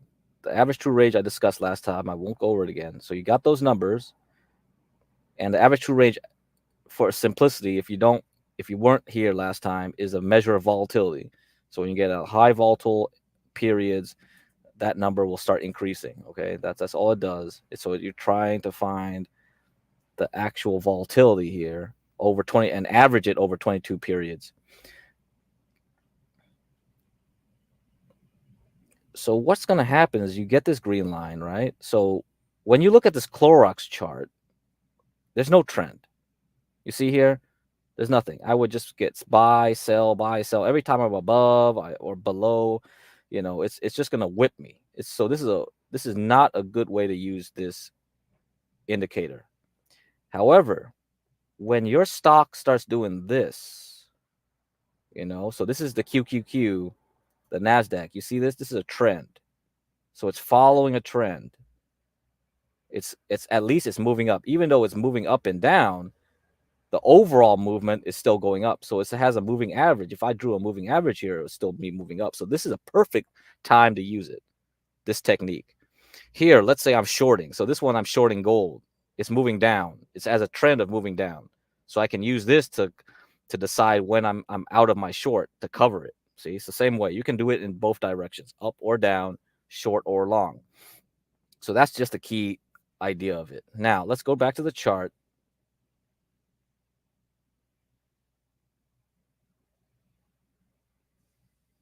And you can see it more clearly with Palantir here. So this is why I gave Palantir as an example. This is perfect. Now, you see here at the beginning in February 2024 until May 24, it's just choppy. This indicator is worthless. You would not use this to set your stop. What I would use is like, let's say I bought here in this area. Let's say I bought in January 24 for some reason. I bought here. It jumped up. I would set my stop loss here at this last area high. These two highs here would set my support. I would not be using the chandelier exit, ATR, whatever to set my stop loss. I would just set a hard stop loss. I say, I give up if this stock doesn't move here. Otherwise, I'm going to keep holding. But once the stock started rising here, you see the two moving averages start rising together, and then you get a good trend forming. You're going to start thinking like, I got to change my strategy. I'm not going to just use like a stop down here, right? So this is my critical stop. So what would happen is that, like, let's say I started implementing that stop, like the chandelier exit strategy up here. Now, the problem, though, is what happened. So for 2 days, we broke down below that chandelier exit. So I'm going to hide my moving averages now and just have the chandelier exit here with the green line. You see the green line is showing you where to sell. It broke it right here. If I did that, then I would have got shaken out. I got shook out. That's it. So that's why this strategy is not perfect. So even though the trend did start here, it had a brief period where it failed, but then the trend resumed. So this is a pickle. This is why a lot of these indicators and things is very selective how you do it. It's really a personal matter. Like if somebody, like I bought Palantir and I told people to buy it, follow it when it was like here, $7. I don't need to set a stop if that's very aggressive, because the chandelier is trying to follow this trend very closely. And if you had a brief volatile moment where it broke it, it's not going to work, right? I mean, one thing I could do is I could set this thing to higher multiple. Like, let's say I put it to 4. I would still break it, though. That didn't help. Let's say I shorten up the period here. No, I don't think it would help. Nothing I would do for this point. I mean, unless I didn't. Yeah, I don't know. It's not. None of this is gonna help me avoid this. So that's why it's not a perfect system. A lot of the systems people talk about, they always say like, "Oh, this is the key to making trading gains all the time." No, I'm sorry. There's no magic bullet. A lot of times, it's really just your personal preference and tolerance for moments like this when it violates a rule that you set, but all of a sudden, it was just a shakeout moment. Well, in any case, yeah, tough. That didn't work there. But afterwards, it's perfect. See, it kept you in the game. It kept you in the game. It kept you in the game. So right now, if HB wants to sell it, he would set it to about 39.11. That's the one today, set by a Chandler exit of 22. I think last time I used a ATR period of 40. So let's see if I used 40. Yeah, okay, maybe it will be like about 39, 32. Okay. So 39.32 is where you would set your stop loss for Palantir. All righty. In any case, that's about it. I think that's a very good lesson of the day. We definitely should go revisit this and say, like, well, is there a better way to set your stop losses? Ah, yes. Well, yes. I wonder how. If we have to look at the Wyckoff method, maybe that's the way to do it. I personally haven't developed any systems like this. I haven't tested. So this is why I'm going through this with you guys, because I want to introduce all the basic concepts and see what you guys think. Can we develop something together that will be better? Because I'm not a perfect trader. I'm just a sloppy trader. I just make my money because I have a lot of money to throw around that I can afford to be sloppy. But a lot of you guys are more ambitious, and you have very little capital that you must conserve it. At that point, you're going to have to be like a Stanley Druckenmiller. You're going to have to be a really good trader.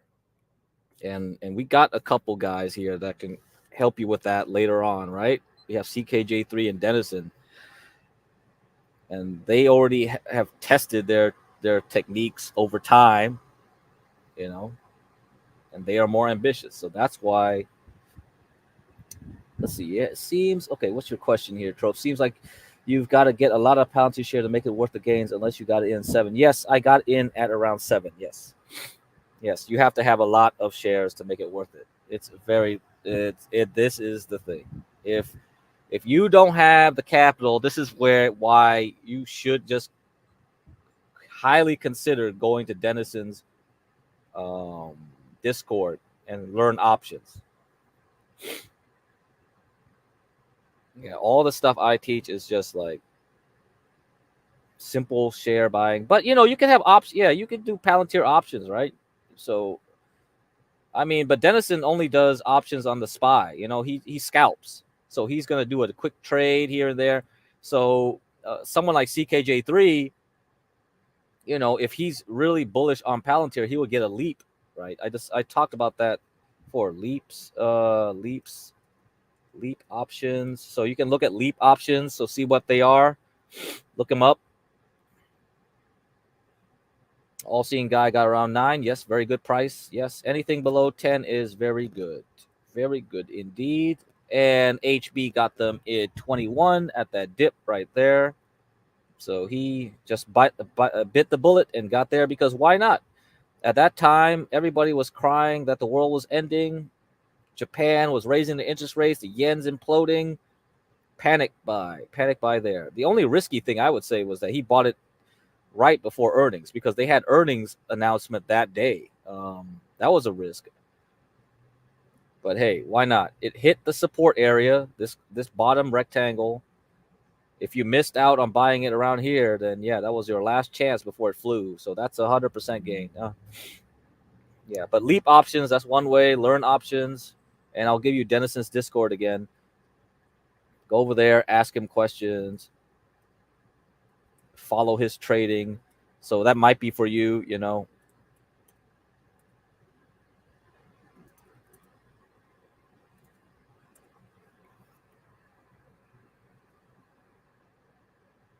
Yeah, go to his Discord, because I'm not an options trader. I can't help you with that.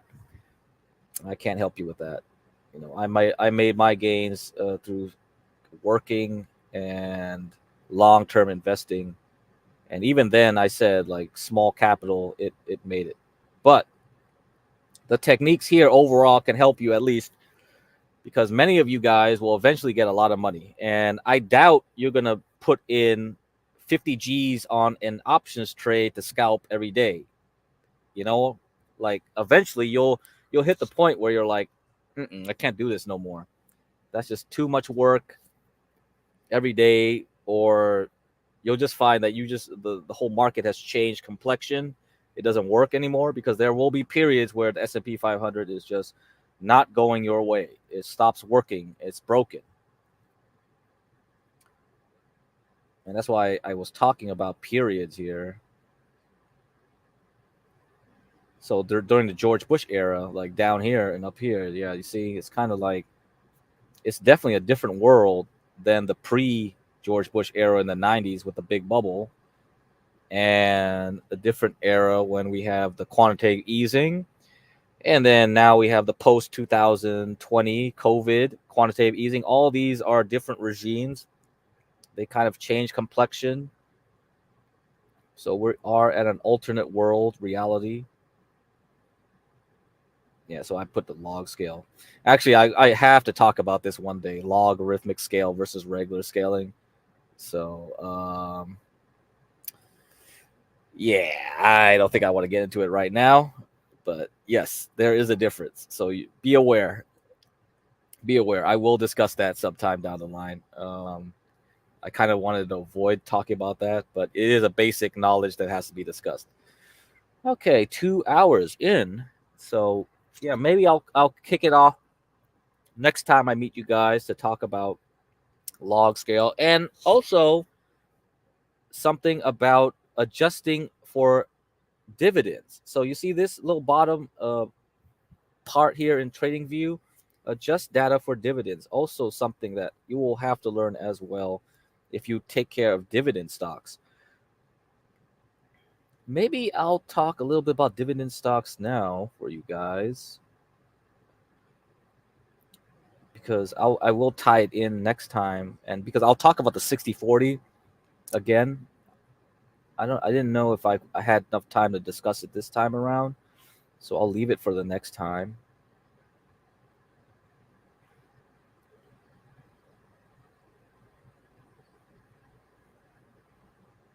Yeah. Yeah, I definitely want to talk about that. So let's yeah, before I leave, let's just start it off. Let's just start it off.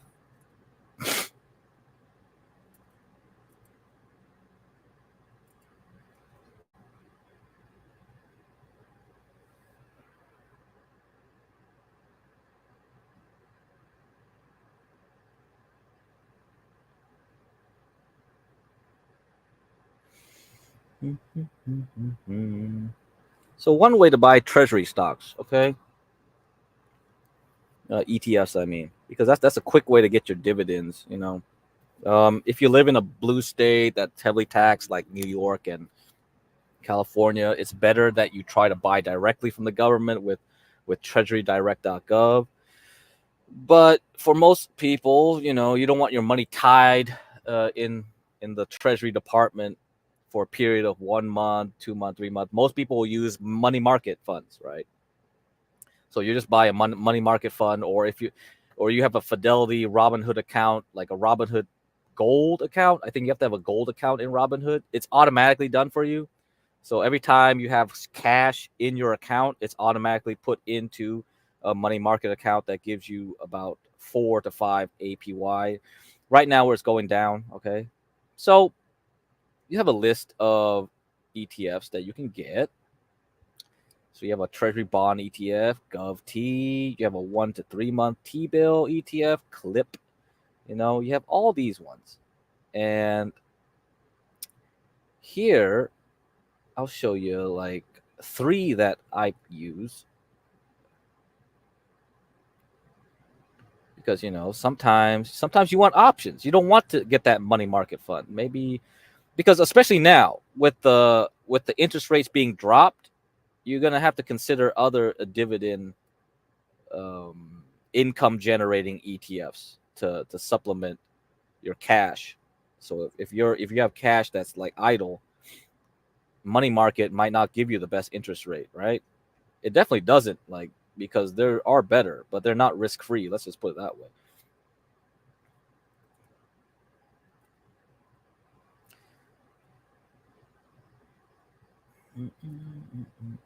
Okay, let's see if you see that. Blah, blah, blah, whatever. Fine. BlackRock can steal all my info. I don't care. So, okay. SGov. SGov is a 0 to 3 month treasury bond ETF. So this should be equivalent to your money market fund yield. So that's why there's no competition here. Like, why would you buy this? I just show it to you because, it's something to look at. Because I want you guys to look at this. Look for this thing. 30-day SEC yield. Let me zoom in. So hopefully you can see this. Oh man, too much, too far. 30-day SEC yield. What is SEC yield? A standard calculation. Oh, let me remove this. Okay, a standard calculation of yield introduced by the SEC in order to provide fairer comparison among funds. This yield reflects the interest earned after deducting the fund's expenses during the most recent 30-day period by the average investor in the fund. Negative 30-day SEC yield results when accrued expenses of the past 30 days exceed the income collected during the past 30 days. Okay. I don't know if you understood what I said there. But I think simply put,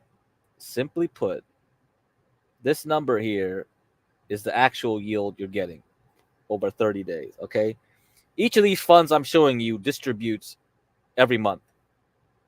So that's like if you did the yearly yield for it and then all that stuff and computed it, it's about 5.03, okay? As of now, I guess. Now let's look at another one.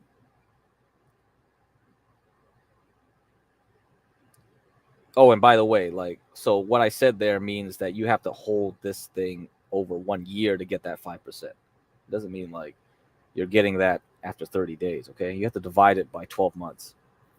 That's what that.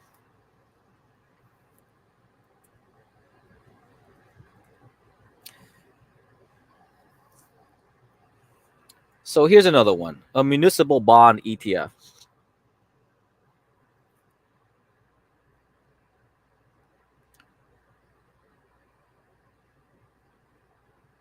So this yield is about 3.19%. So municipal bonds still not attractive. So that's iShares National Muni Bond ETF, MUB, and the other one was the T-bill ETF, which is SGov, SGOV. All right, so those are the two. Now we'll look at something more interesting, I think. Here we are, something more risky. So those first two come from the government. All right, they give you a little interest, but it doesn't seem too exciting. My money market does fairly well for me. What about this one? The iShares iBox High Yield Corporate Bond ETF, HYG. How much does this pay out? 6.70%. See, standard deviation is about, okay, it can go higher, definitely. So, definitely can go higher, see? On the average. Yeah, standard returns are spread out over larger range values, thus more volatile. Yeah, okay. But anyway, 6.7%. So that's definitely competitive. Now, I'll go and do one thing further. You have a REIT, right? There are REITs that give higher interest. And MORT is one of them. Let me see if I can get yeah, it's a Van Eck Mortgage REIT Income ETF.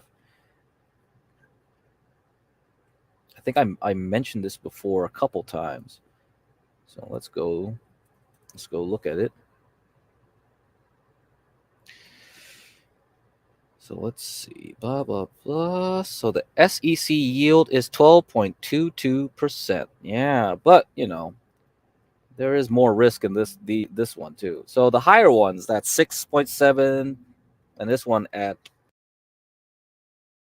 12.22. Yeah, the higher ones will is not riskless. Okay, so that 60-40 portfolio we were discussing last time. Yeah, that essentially means the U.S. government. You believe the U.S. government isn't going to collapse.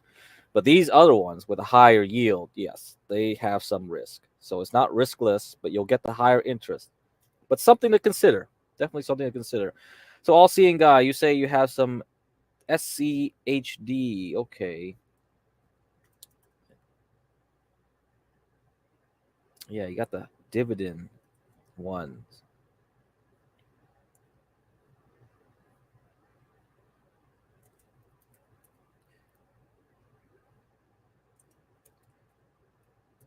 I think you just go to ChatGPT and you could like just enter in all the dividend stocks and compare them. I mean, ChatGPT will probably tell you which one has the best yield, this and that.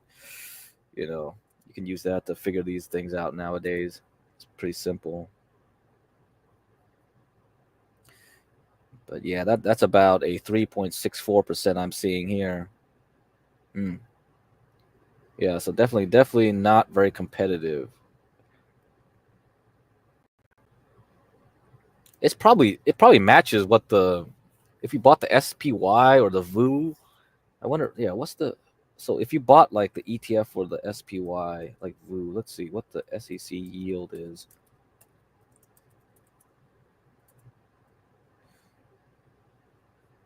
Yeah, I see that.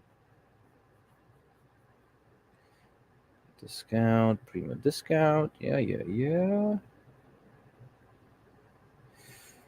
Man, so much information. Yeah, so 3.64, that's correct. Yeah.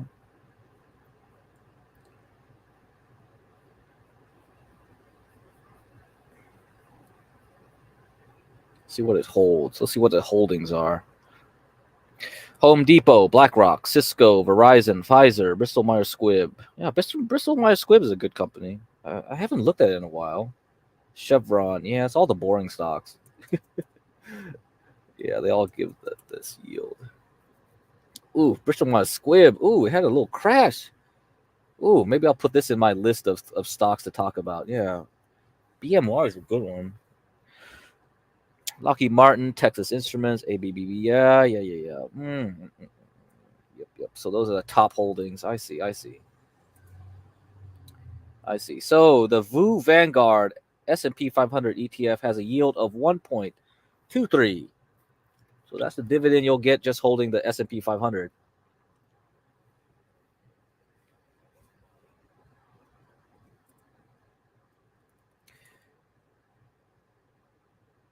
So VOO, this is what Master Kim holds.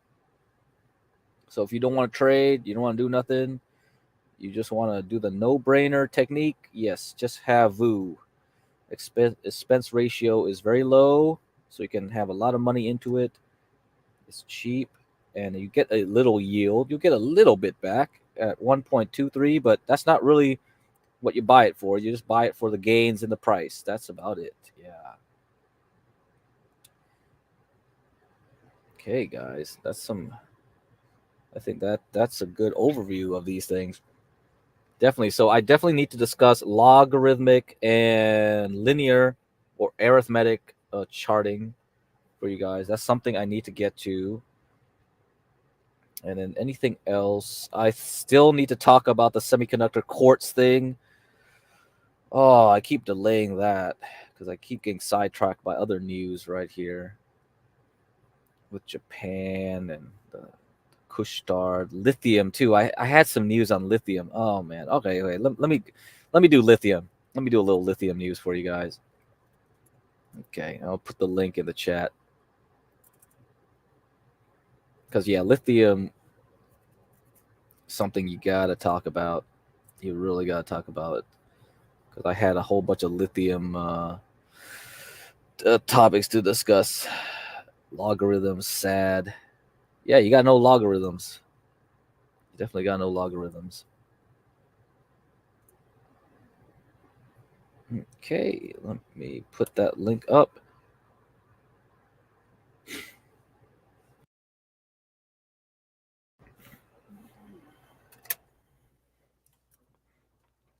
So Rio Tinto goes all in on lithium with 6.7 billion Arcadium buy. All cash deal represents 90% premium to Arcadium share price. Deal will make Rio Tinto third largest lithium producer. Okay, there you go. So this is October 9th. That was yesterday. Rio Tinto, RIO. Yeah, RIO, that's the ticker, has agreed to buy US-based Arcadium Lithium, ALTM, that's the ticker, for 6.7 billion, it said on Wednesday, a deal that will catapult it to become the world's third largest miner of the metal used in electric vehicle batteries. Already the world's largest producer of iron ore, Rio is transforming itself into a processor of high-end, low-carbon raw materials essential for the energy transition. The market is currently oversupplied with lithium, but CEO Jacob Straussholm said Rio is confident that long-term demand will be strong. Okay, now you read a little bit of that. Now let's go to this other article. I gotta go through this really quickly here. Let me pull up my next article about lithium.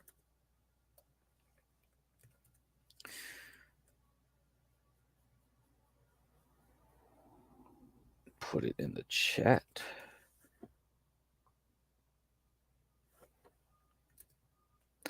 China is oversupplying lithium to eliminate rivals, U.S. official says. And this is October 8th, the day earlier.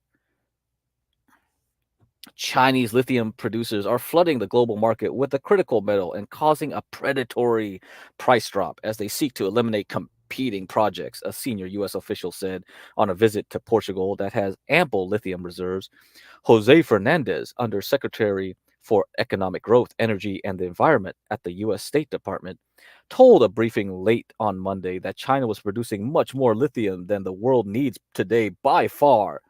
That is an intentional response by the People's Republic of China to what we are trying to do with the Inflation Reduction Act, the largest climate and energy investment package in U.S. history, valued at over $400 billion, Fernandez said, adding they engage in predatory pricing. They lower the price until competition disappears. That is what is happening. I mean, they did that with solar panels, So solar cells, all the polysilicon, yeah, they've done this before. China accounts for 2/3 of the world's lithium chemical output, which is mainly used in battery technologies, including for electric cars. Prices of lithium have fallen more than 80% in the past year, largely due to overproduction from China and a drop in demand for electric vehicles. All right. I think that's good enough for that article. Let's move on.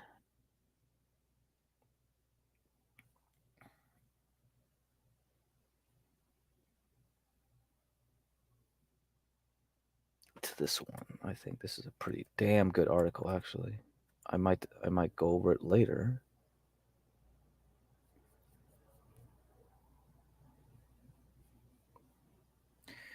Yeah, this one's pretty good. Pretty darn good.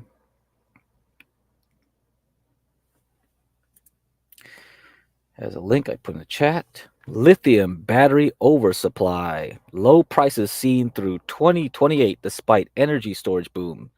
The CEA, Clean Energy Association, whatever. Despite falling raw material costs and U.S. policy support. This is September 3rd, by the way. This article is September 3rd. North American battery suppliers are delaying or canceling plans capacity investments. Oh, no. Here's the brief. The global market for lithium-ion batteries is expected to remain oversupplied through 2028, pushing prices downward as lower electric vehicle production targets in the US and Europe outweigh rising demand for energy storage systems. China accounts for the bulk of lithium-ion battery production capacity through the forecast period, despite challenges driven by U.S. and European trade barriers and U.S. incentives for domestic battery manufacturing, like Tesla's gigafactories and all that, right?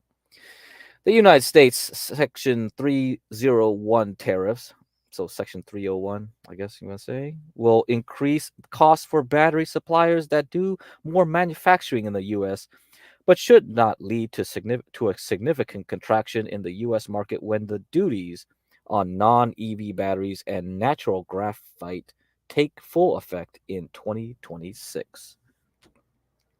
Okay, you can read the rest of this article yourself. This is pretty damn good one. I think it goes through a lot of details like this one. Battery suppliers continue to invest in North American anode production amid concerns about Chinese dominance of global graphite supplies. Suppliers have announced 250 gigawatt hours of graphite projects in the US and Canada, with anticipated start dates in 2026 or sooner. Yeah. So the most pressing issue right here we see is the supply, the demand. We don't know what's going on. China's oversupplying. We see under demand, I guess you want to say, in the US and Europe at this point.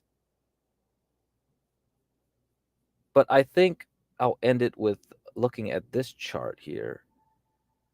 I think I wanted to mention these two companies, and this is a good time to bring up this one.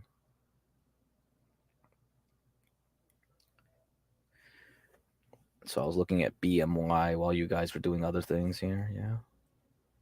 Let's look at it. I forgot its ticker already. So this is a Chinese company you should be aware of. One of them. XIACY is one of the tickers you can use to buy it on the open market here in the United States. So the OTC market. That means it's over the counter. It's not in the NASDAQ. It's not an NYSE. So it's going to be quite annoying to trade it. But for a Chinese stock, it has done quite well since 2022, while its peers have not been doing so well. And one of the things they do is batteries. Another thing they're well known for are smartphones. But their bread and butter has been in making batteries. And I'll give you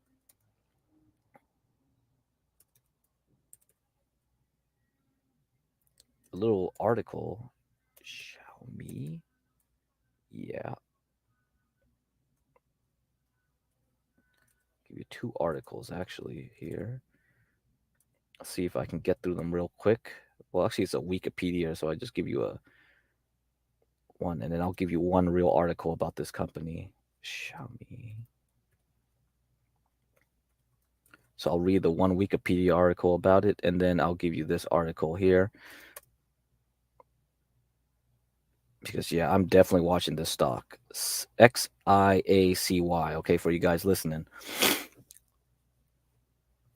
And I'm going to put that article up after I give a Wikipedia introduction to it.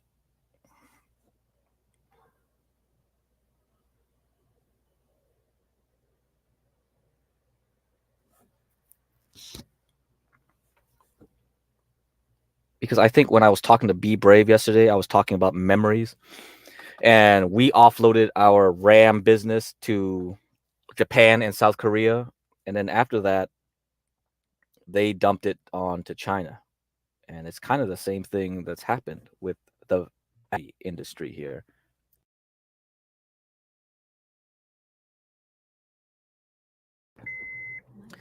So, Xiaomi Corporation, okay? Xiaomi Corporation, commonly known as Xiaomi, just Xiaomi, is a Chinese designer and manufacturer of consumer electronics and related software, home appliances, automobiles, and household hardware. It is the second largest manufacturer of smartphones in the world, behind Samsung. Okay, so how was it founded? How was it founded? Let me go through and skip some of this history. As of August 2024, Xiaomi is the second largest seller of smartphones around worldwide, with a market share of about 12%. According to Counterpoint, its presence led some people to call Xiaomi the Apple of China. Now, I'm going to go to the history. I think this is more important here. You you can get a better idea of how it was made. Actually, maybe it's the wrong company I'm thinking about. So this one wasn't doing the battery ones. Must be the other one. Yeah, okay. It was BYD, so it wasn't this one. My mistake, guys. So this one is just doing the cell phones. But what it's doing also now is it's doing cars. So let me get to the car stuff here. Imitation of Apple Inc. Xiaomi has been accused of imitating Apple. The hunger marketing strategy of Xiaomi was described as riding on the back of the cult of Apple. After reading a book about Steve Jobs in college, Xiaomi's chairman and CEO Lei Jun carefully cultivated a Steve Jobs image, wearing jeans, dark shirts, and Jobs announcement style as Xiaomi's earlier product announcement. Oh, okay, great. All right. Yeah, this is huge. This Wikipedia article. All right. Let me just put. Oh man, I didn't know it was this big. I believe they do. All-seeing guy. Huawei is the one banned from selling in America, but I think Xiaomi is okay. Yeah.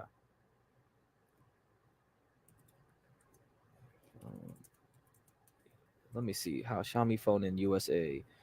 Yeah, yeah, you can buy it. I don't see nothing that prevents you from buying it. Yeah.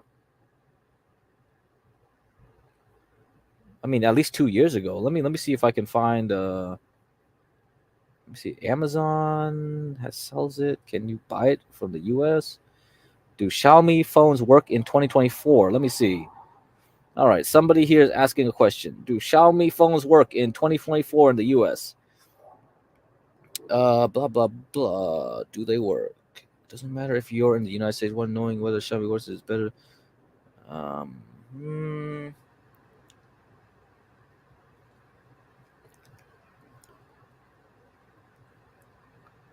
Let's see. I think it's mostly issues. If there's an issue, it's going to be with the carrier. Because in China they use a different standard there. So even if it's not banned, I don't know if they'll try to make it work with the U.S. market if the chips have the compatibility for our 5G and 4G networks.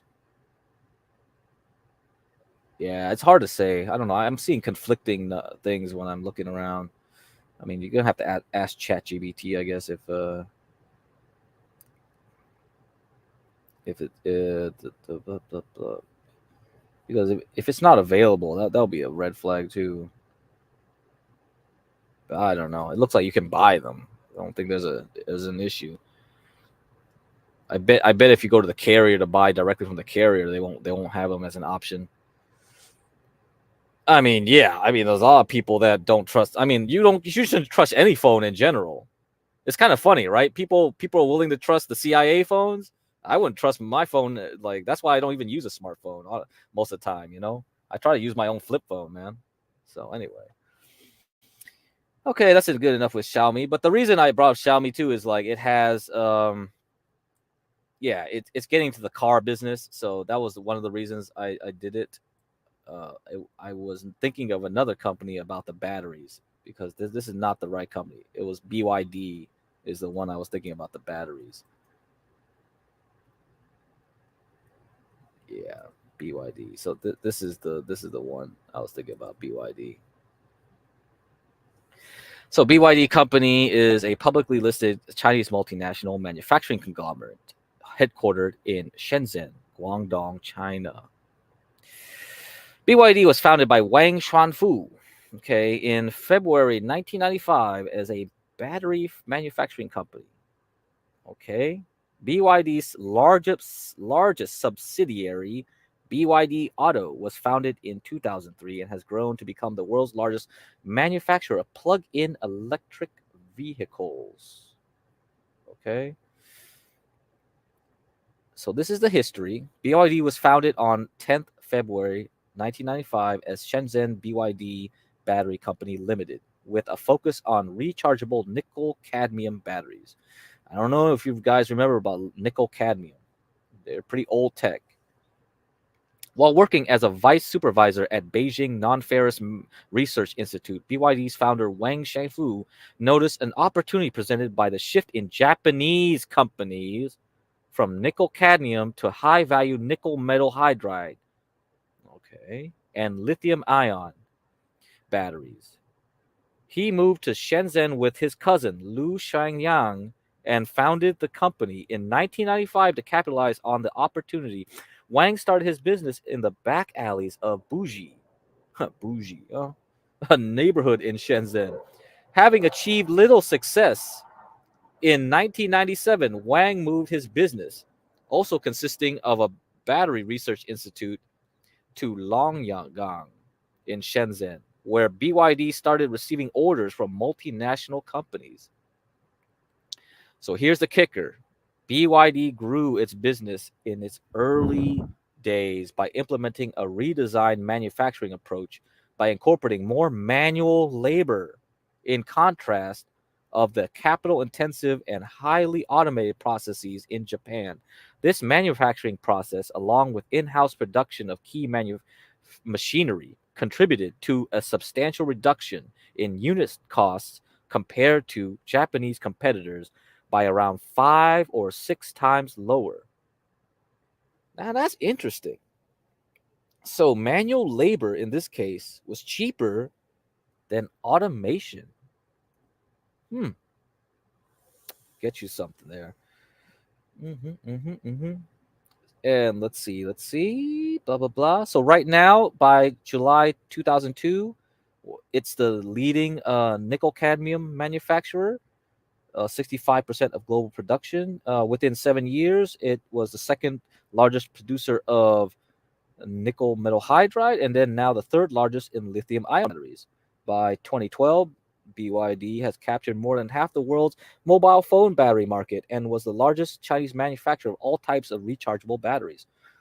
Okay, it's dominated. It's dominated. So in March 2022, BYD ended the production of pure internal combustion engine vehicles to focus on plug-in electric vehicles. So it's also making the shift. Berkshire Hathaway, as of June 2024, held a 6.9% stake in BYD. I think you got a good idea now. Yep. Yeah, HB, silver. Yeah, silver's always undervalued compared to gold. Yeah, that's always like that until it hits a point where it just explodes, you know. Yeah. Oh, you bought Sox L now? Man, what the heck? I'm about to get out of Sox L, man. It better go up tomorrow. Otherwise, I'm out. I'm out by next week for sure. It's done. That move's over. It's time to short. It's time to go the opposite way. So yeah, we'll see. Okay, before I leave you guys, I'm going to show you one chart of BYD. I remember I showed this chart when Ryan was around during one of those panels, and he was like, "How do you know it's going to go up?" Yeah, you know, so I drew this rectangle, right? So BYD, the way you can buy this stock is BYDDY. It's also traded on over the counter, so it's not on NASDAQ or NYSE, but you can see like it's in a range. It's been in a range since October or November of 2020. And the reason why, you know, I said to Ryan, I think it's going to go up. Because I saw this in February 2024. You see this huge volume here. This is a weekly candle here. Okay. And then so its last down move here had huge volume. Then the next one, the next green candle, pretty much overtook it. And then ever since it's been going up. And look at it. Recently, we're back at the top of the range, back at 80 something dollars. So, yep. So keep that in mind, guys. All right. Gotta go. It's 2 hours, 30 minutes. So it's been a good one. I'll see you guys next time. Maybe I'll come in later tonight to talk about other stocks or continue on our tutorials, lessons. Definitely have to catch up. There's a lot of knowledge that has to be talked about. All right, I'll see you guys later.